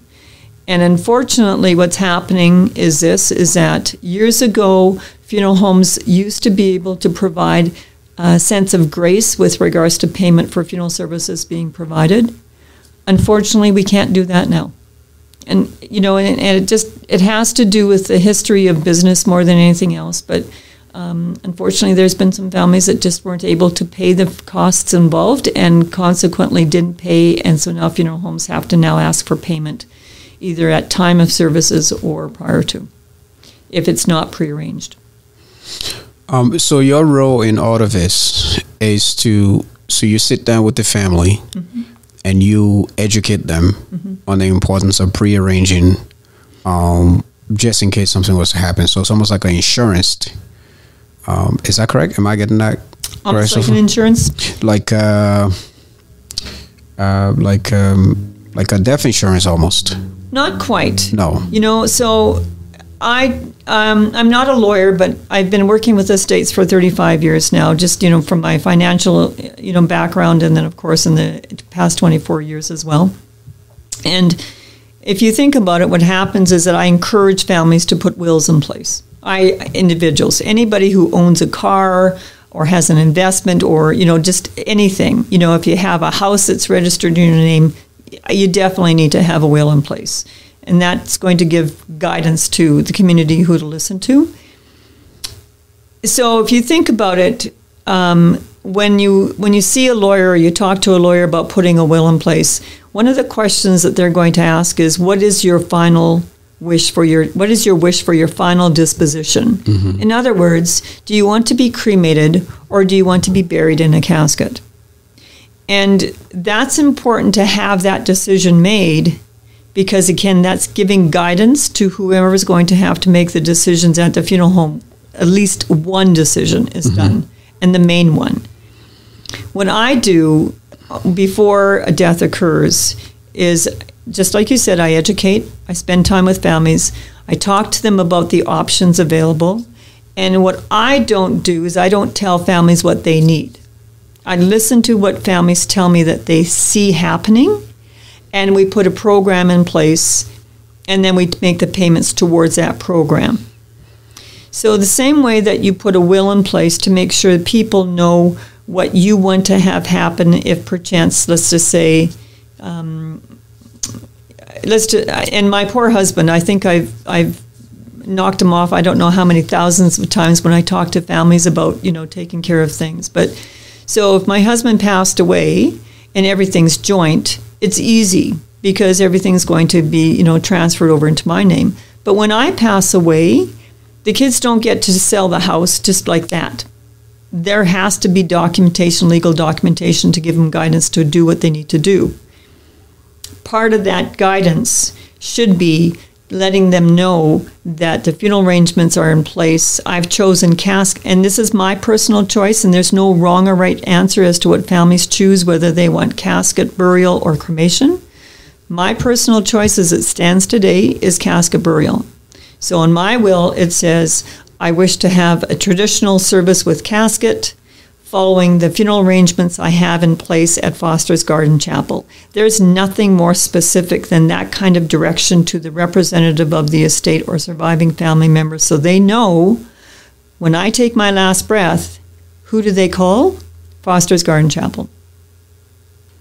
That, to me, is more powerful than anything when it comes to parents taking care of their children or individuals taking care of the surviving family members that are going to have to make decisions. That is more powerful than anything. Everything else can be dealt with afterwards, which is also what I do. So I spend time, I'm licensed by our provincial government to spend time with families before a death occurs, to teach, to guide, to educate, to help put the program in place ahead of time. That last breath is taken, the family phones the funeral home, that's when a licensed funeral director steps in. I cannot get involved at that point because I'm not licensed to do so. There's specific responsibilities that a funeral director has that I cannot take on. After the funeral director does that with the family, I step back into the family's life and I help them with a number of things. We call them arrangement continuation visits. And so it's not just about helping a family until, say, the cremation is done or if the celebration is completed. We truly believe in continuing on to be supportive to the family, and that's where a lot of my stories have come in place, both parts of what I do. But this is where I help them with a little bit of guidance on the estates. I'm not a lawyer, but I have enough experience to share with them so I can help them do that. So there'll be paperwork, working with the bank, things like that. It's not that I can do that, but I give them the guidance as to what they need to do. And then I also follow up with families even beyond that, because something will happen in 6 months where they need to have somebody to ask a question to. I have lots of resources that I can go to, and there's no additional cost for me to help families with regards to that. I'm part of a team of professionals that work with families before they need us, at the time of need, and even afterwards. And that's why I truly love what I do, because we're not just here for that time frame. We're not just here when that first call comes to the funeral home, and when the families walk to the door and being told, if you have any questions, call us. No, we're this whole realm of information for families. Where does the immigrant population fit into that? So a Liberian person coming from Liberia or Ethiopia or wherever else from around the world, how educated and prepared are we in terms of the next step that we need to take? Not, Rico, not. And that's I would love to be able to speak and teach and do workshops and seminars for as many people as I possibly can. What happens is that families or individuals from New Canadians, from other countries where their traditions and their practices are different than Canada, have no idea as to what happens when a death occurs suddenly. And that saddens me like you wouldn't believe, because I have worked with many families, a 35-year-old mom of 2 children whose husband has been killed in a tragic car accident, who's from Ethiopia and doesn't know what to do. The interesting part is that what I'm finding, and I truly value and respect, is that it's not uncommon for a community from, say, the country that the loved one or that family came from, surrounds himself to protect and support that individual. But the hard part is that, and there's always that question on how the finances are paid. How do you pay for the finances? Well, unfortunately, I truly believe it's an element of orientation for new Canadians that's being missed when we work with new Canadians to Canada. You know, what's the solution to that? If anybody can give me a suggestion, I would love to be able to, you know, help with that, because I think that's truly, truly important.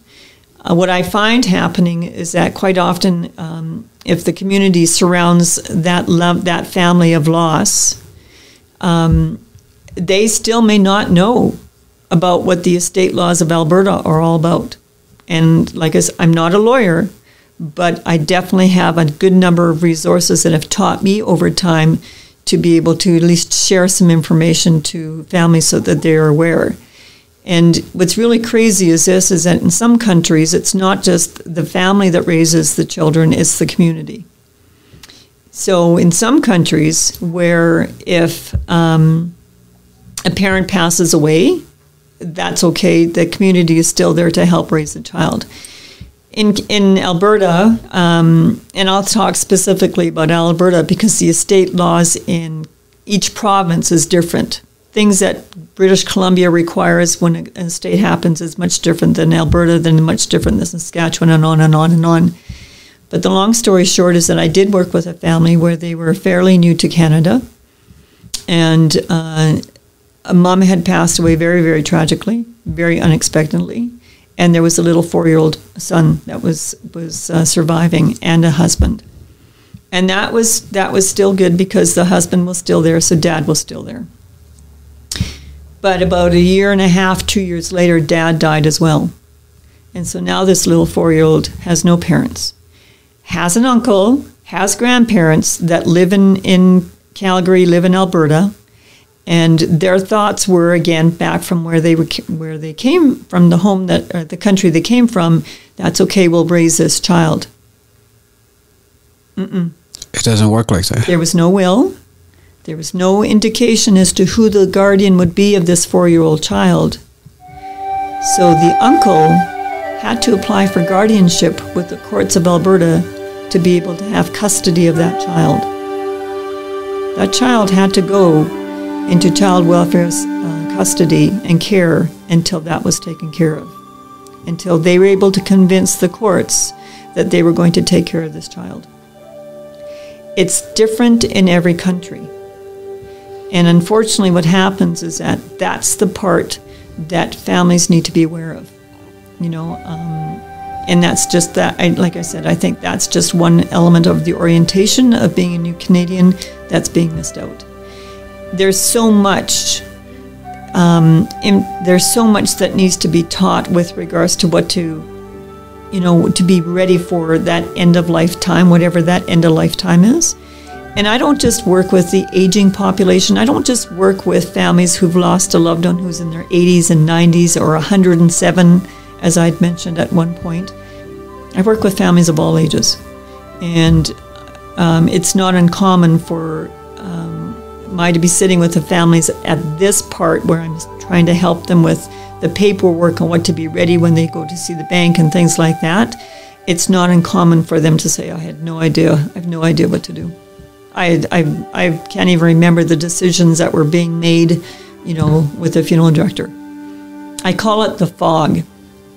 And the way I explain it to families is this. Every logical thought that an individual has at time, once that last breath is taken, is no longer there. It's surrounded, consumed by a fog that just results in I can't remember when her birthday was. You know, I had a couple where they had been married 65 going on 66 years, and his commitment to his wife was on her birthday, they would always go to Banff, stay at the Banff Springs Hotel, celebrate her birthday. He would make the martinis, they would drink it on the balcony, and every single year, for all those years they were married. They did that. They came, she was not feeling well. She said to her husband, we need to go home. I'm just not feeling well. And so they stayed that one more night. They still celebrated her birthday with those martinis he made on the balcony and took them out to the balcony. And they came home, and basically, very quickly, she was diagnosed with stage 4 cancer. And she passed away 4 months after that. The funeral directors need some information from the families about the loved one who passed away. One of the first things they ask for is the full name of the deceased and their date of birth. And her husband could not remember her birthday. And that's because of the fog. And he was so distraught, he said, "This is the day that I celebrate every single year with her. I can't remember her birthday." And that's where I teach families to have some information prepared ahead of time. But that's part of the prearranging part of it. I know that you don't have all the answers and you don't have all the solutions. But I'm also aware that you definitely have some suggestion. What would be like the top 5 or top 10s or top 15 things that immigrants especially need to start thinking about in regards to funeral preparation? So the first thing I would say is this. The funeral industry is regulated by our governments, not just provincial, but federal. So what happens is that we have some guidelines that we need to follow. So the first thing I would actually suggest is this, for new Canadians, for new immigrants, to find out more about having legal documentation in place.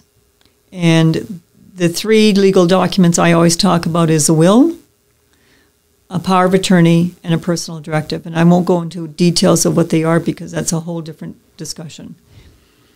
But a will would be important whether you are married or not, because if there are assets, that needs to be dealt with, obviously. But it also gives the funeral home the direction as to who to speak to. Because if there is no will, we are given a list of authority of people that we need to work with. And so in some cultures, it's always the oldest son. Not so in Canada. Not so in Canada. Mm-hmm. There's a listing that we have to follow. And it's the hard part is that quite often that will cause some confusion with regards to our new Canadians' thoughts patterns, because that's not what they're used to. So having a will is important. That's the first and foremost thing, as I always say. The second thing I also say is that they need to make a decision about whether they wish to be cremated or have a casket, one or the other. And we still have new Canadians that we work with where they wish to have the loved one shipped or transferred back to their home country. That's not impossible. We definitely do that. We do that we've done that on a regular basis. But the time frame with regards to that is longer because, again, we have to follow our government's legislation to what needs to be done.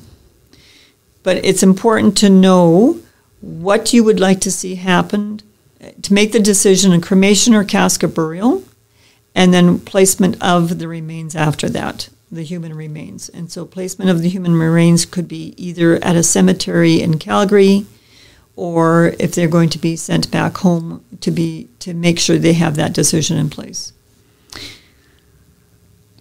The third thing I would suggest is I actually suggest that they spend some time and talk to, I would like to say, come and talk to me. I invite families to come and talk to me. I don't cost anybody anything to have that conversation. But to talk about the costs involved, because what happens is that we work with all families from all walks of life, from all economic backgrounds and things like that. When you put funeral arrangements in place ahead of time and pay for it ahead of time, it doesn't mean you have to pay for it in lump sum. You can make monthly payments.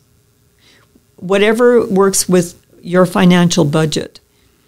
But when you make those monthly payments, those payments are insured as well, at least with what we do.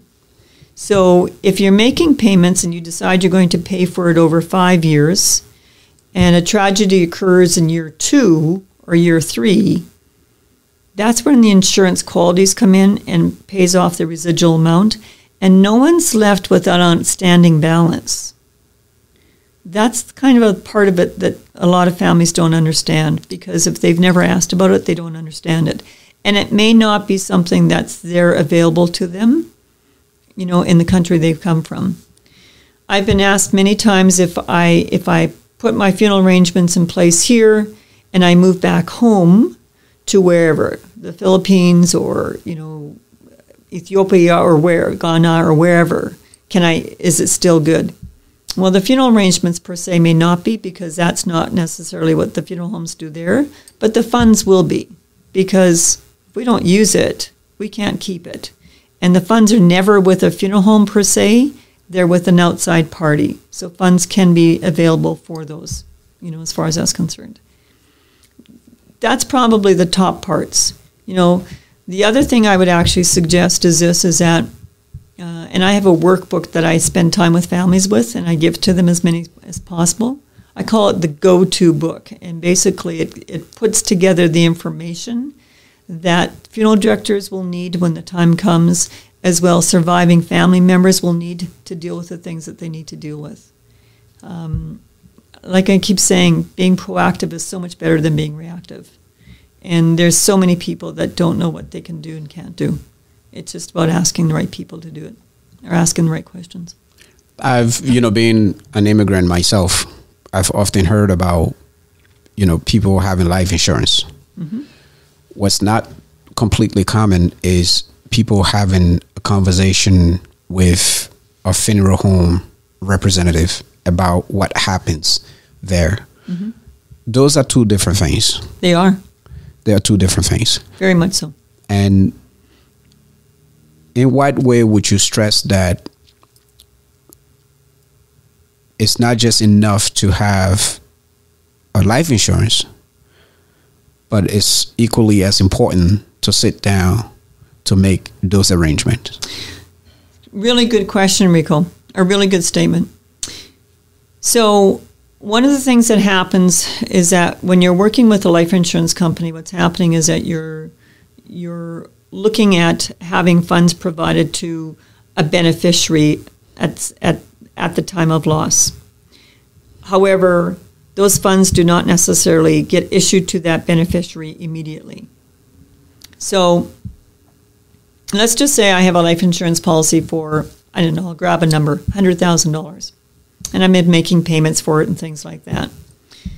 The first thing to be aware of is that there's different types of life insurance policies, and you need to make sure you are aware of what they are and what you have, because there are some life insurance policies that only go until the age of 70. In other words, if you make payments, and you make payments until you're 70, and after you turn 70, there's nothing.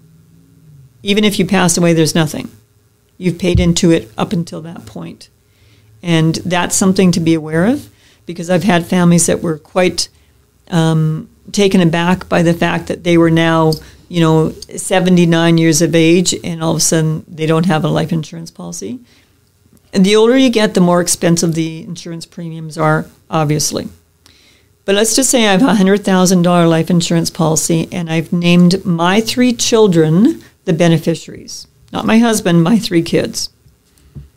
So I pass away. I have no funeral arrangements in place. My 3 kids will get the benefits of the life insurance policy. My husband, if he's still here, and he probably will be, my husband will then have to step in and make the decision about what I want and pay for the funeral arrangements. The life insurance policies are not going to pay for my funeral arrangements. The life insurance policies will go to the beneficiaries who are named. Now, if the life insurance named my husband the beneficiary, he will get those funds. And if he came to the funeral home and he said, I'm expecting to get a $100,000 life insurance policy, so that should cover the cost of the funeral expenses. Unfortunately, the funeral expenses need to be paid now. If there's no prearrangements in place, the funeral expenses need to be paid now, not when the insurance policy is issued. And that insurance policy can take time. It doesn't necessarily mean it's going to be issued in 2 weeks or a week. And it's important to ask the agent about that. But the insurance company itself can actually say, you know what, we need to have some medical documentation to determine, if there was any predetermined medical conditions prior to signing this insurance policy or, whatever. So it's important to know that it's good to have the insurance policy because it helps with a number of other things. And it could even be estate costs. There's a number of different things that, talking to a financial advisor could help you with that. One of the things that's not good, though, is that life insurance companies or life insurance agents coming in and saying, let's put your life insurance policy for your funeral arrangements. So what they're doing is that they're saying things like, okay, so you know what? I think the current prices for the funeral expenses right now are $10,000. So let's put the life insurance policy for $10,000. And a lot of families truly believe that by doing that, their funeral expenses are paid for. Mm. The only time that can be really accredited as being done is if you work with a funeral home and put the funeral prearrangement in place with the funeral home, where you choose the different things that need to be done, you pay for the specific services that need to be paid for, and that freezes those costs. I've had a family that put a insurance policy in place with the intention to pay for the funeral expenses, except it was put in place 20 years ago for $3,000, and the funeral costs are now $10,000. So there's a shortfall that the family now needs to pay for. So life insurance is for things that need to be taken care of, standards of living, education, estate costs, things like that.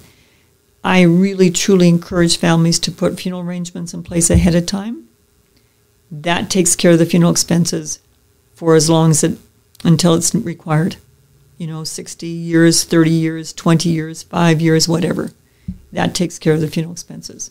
2 separate entities, 2 separate programs. Wow. I did not know that.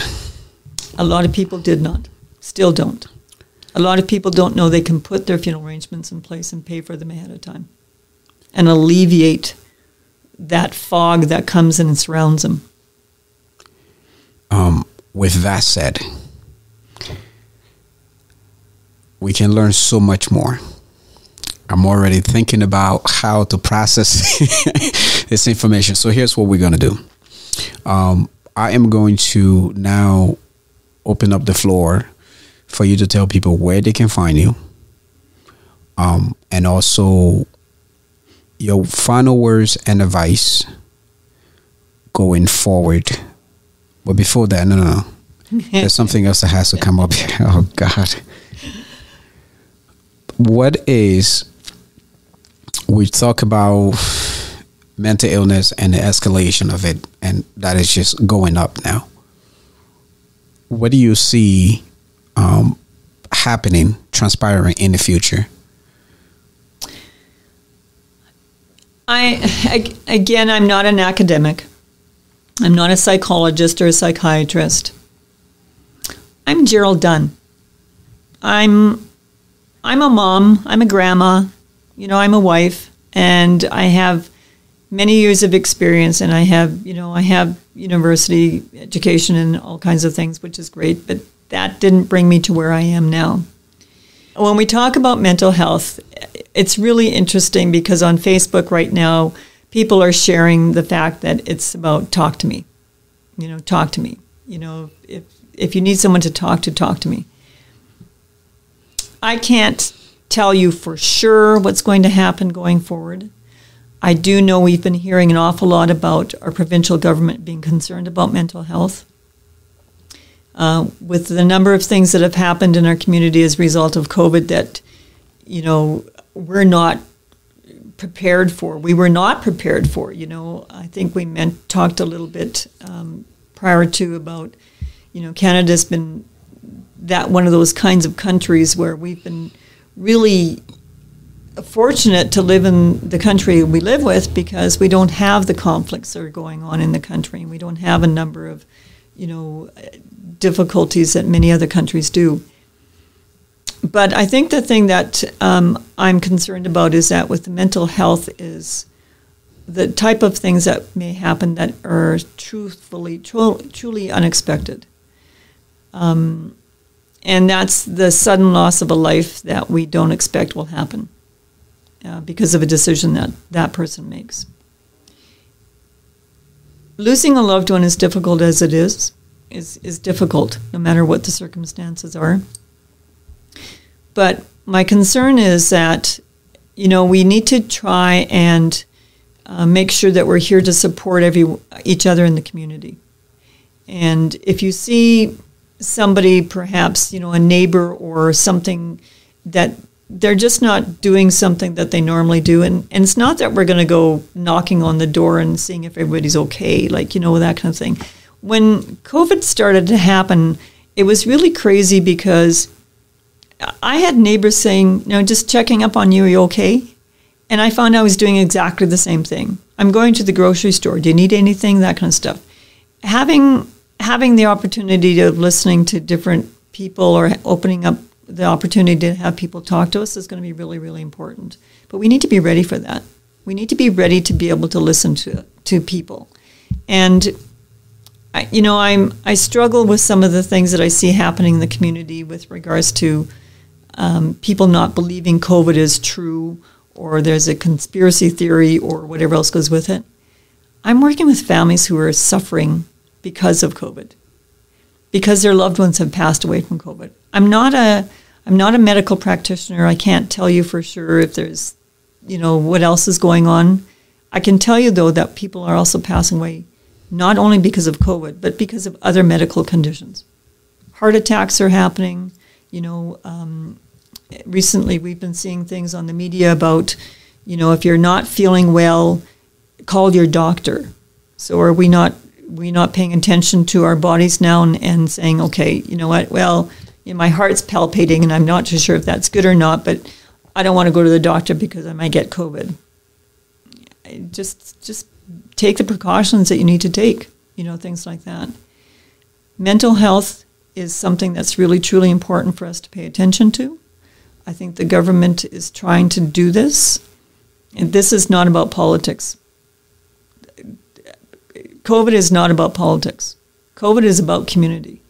We need to take care of each other, and we need to pay attention to what's going on around us. I'm afraid that we're going to see an increased numbers of loss of loved ones, not for any other reason, but because we haven't been listening to them more than anything else. Do you think that, I think it was Medicine Hat, where there's been a series of suicide occurring. Do you think that number will increase? I don't know, Rico. I'm not that person that's watching those numbers and those statistics and things like that. The only thing I focus on is I focus on the families that I need to work with today. This morning I actually ended up spending time speaking with 10 family members, 10 different families, just to see about getting together with them to help kind of go through things. I know that, not only are the frontline workers in the hospitals, in the care centers, the first responders are being stressed to the max. I know the funeral homes are too. We've seen an increase in numbers. They talk about, and there's been so many deaths from COVID and things like that, but it's not just COVID, it's other things. There's a whole number of things that we're seeing out there that the media is doing a really good job bringing to the forefront with regards to, the overdoses that are happening and things like that. We're not going to see tragedy happen again just from our aging population. We're going to see a number of things happening to a number of different age groups, is what I truly believe. However, that's my personal opinion. That's not anything else but that. And only because in the past 24 years I've not seen anything like this before. Now, I also did not live during the Spanish flu. So, I don't know how that handled. I just fear for the families, the surviving family members who aren't prepared. Yeah. These are key things. These are key things to really talk about. And I think another aspect too is one of the things that's circulating, like when you talk about people not believing that COVID is there, I believe it's there and it's real, because it's affecting people now that I know, or somebody that knows somebody, like somebody I know whom it's affecting their family members. So for me, on that end, it's clear as mud. But I think some of the distrust too is that people don't really, there's this resistance, there's this divide between the media, the government, and the population. Yeah. There's this huge media. So, and people just don't trust the government, they don't trust the media, nobody trusts nobody at this point. How do we find common ground to say, let's focus on what's important. Let's focus on the state of survival now. How do you bring all these elements together? I don't have an answer. You know, I seriously don't have an answer for that. It's the hard part is that because of what I do, because of the families I'm so,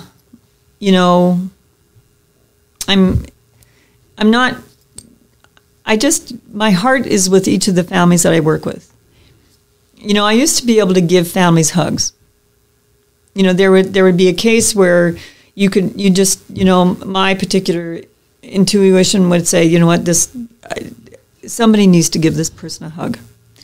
Not everybody likes hugs. Just, there are some people, this is it. That's all there is to it. And I respect that and I understand that. And I'm pretty good at picking up on that. But, I spent some time with some branch financial institutions managers. And the reason I did that is because I was getting comments from families who were going into the financial institutions to let them know that a family member passed away. And as quickly as they went in there was as quickly as things were being slammed shut, frozen, there was no information being shared, and, whatever else goes with it. But the more important thing is that there was no compassion or caring expressed. There was no, element of sympathy or empathy or anything. I really wish that this stopped being such a political issue. But I'm not a politician, and I never will be a politician. I'm so sad that politicians have to be politicians right now, because we're not ready for this kind of situation. We're not. We haven't gone through any kind of conflicts, I mean, the oil and gas industry is having it has been impacted severely. And I don't know enough about it to even kind of go in there, other than I know that it's affecting the economy of Calgary and many, many people who live here. I just wish that we would be a community. Put aside the political elements, as far as that's concerned. Put aside the need to feel that you have to be in front of the media to give your, 30-second of fame to, whatever, express your opinion. I'm not here for that. I'm here because I truly believe that we as human beings need to work together and share and educate and, share the knowledge we have to, make sure people are aware of what may need to be done. If I could make one wish, my wish is that COVID would be gone. Would I? And if you had two more? If I had two more, I'd wish COVID would be gone. And I wish COVID would be gone again and never come back, or never diversify, or never mutate into other strains or whatever else goes with it. I think we are now becoming fearful. And I think, and I'm not saying we as in everyone, I know that I stop and think a little bit before I leave my home to make sure that I have the masks I need and to make sure I'm, doing the safe things I need to do and, whatever else goes with it. We're 6 feet apart, and this is really a funny way of thinking about it. But Rico, you and I are at 1 casket length apart from each other right now. I never thought about it like that. That's the way I judge it. You're going to start another conspiracy now. Somebody's going to look into that number and say, I knew it. There was something with the 6 feet. They were connected that. I know, it's kind of crazy. But you know what? And that's because of the industry I'm in, and that's the measurement technique or tool I use. I can't even be in a room with my colleagues without us wearing masks together. And am I concerned about that? Absolutely. Absolutely. But we don't know where each other have been. Once we leave our office or once we leave, our facility, as far as that's concerned, we have no idea where everybody else is going. Mm-hmm. And I think that's the biggest concern I have. I'm seeing the mistrust that's starting to develop. Everybody is not telling the truth. They're just saying this because they want their, popularity numbers go up, whatever else goes with it. It's like high school. Yeah.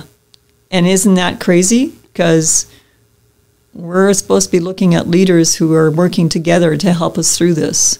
And they're still not working together. I don't care which political party you're from. We should all be focused on what can we do to help the community, help us get through this. I couldn't agree with you more. Jaryll, where can people find you? What is your final message to everybody that is watching this episode? Yeah. Actually, before you answer that, is there anything that you would like to talk about that may be forgotten, never thought about, never came up?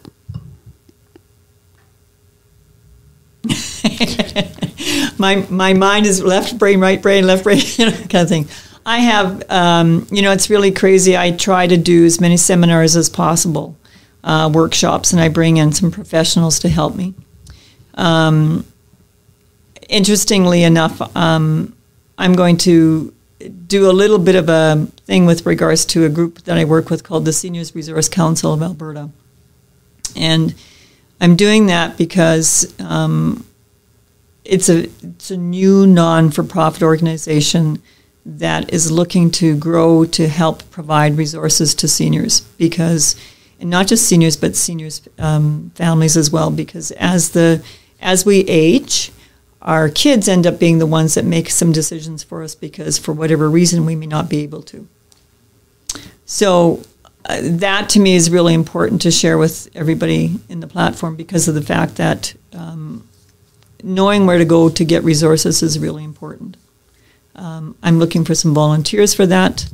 I'm looking for some professionals who work with seniors at different capacities to find out more about that. And we're updating our website, so it's kind of a crazy thing. So I can give you a website to go on for that if you'd like, but contacting me is probably a better way of doing it.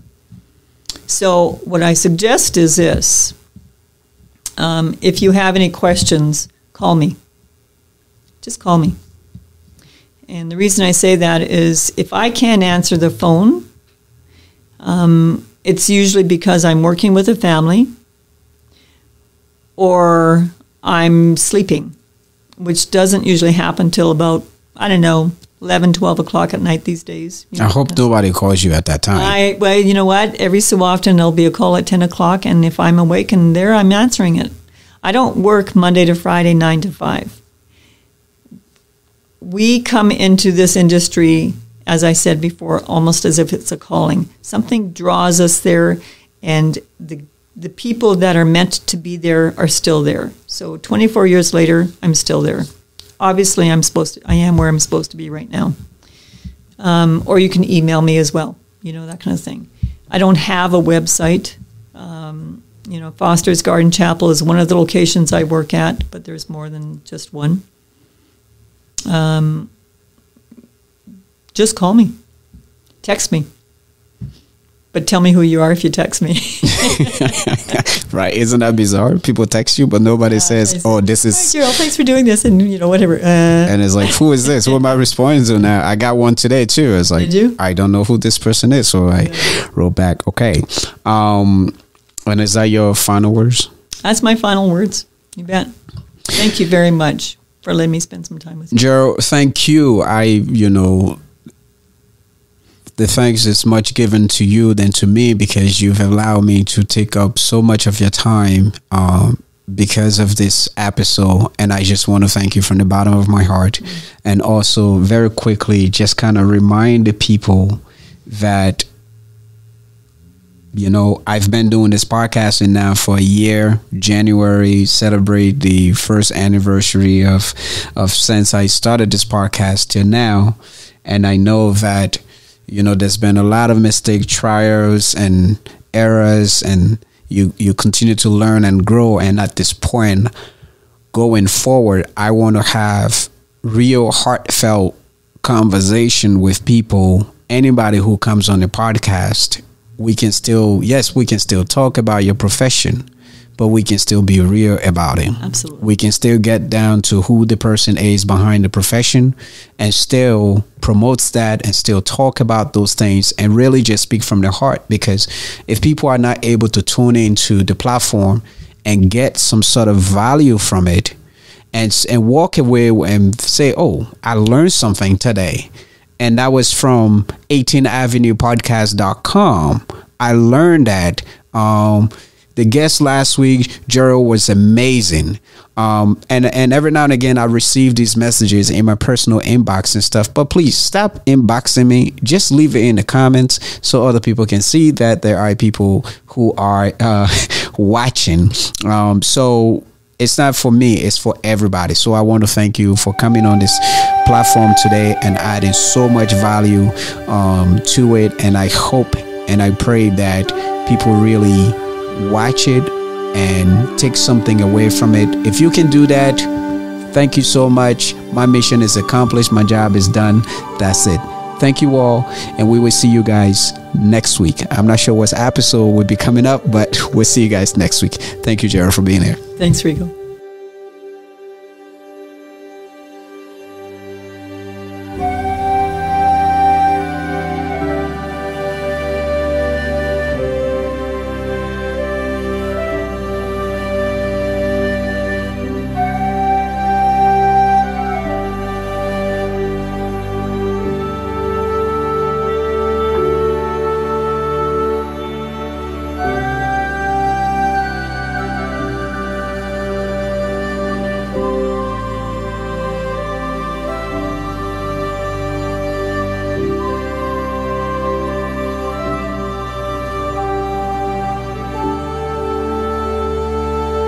I don't seek that. I would just embrace it if I was invited. Mm-hmm. And I just think that we can learn more about breaking down barriers and expanding the love for each other if we open our hearts to each other. That's how he started dealing more in Canadian art and getting to know more Canadian artists and dealing with works like the Group of Seven and their contemporaries, plus representing a large body of other contemporary Canadian artists.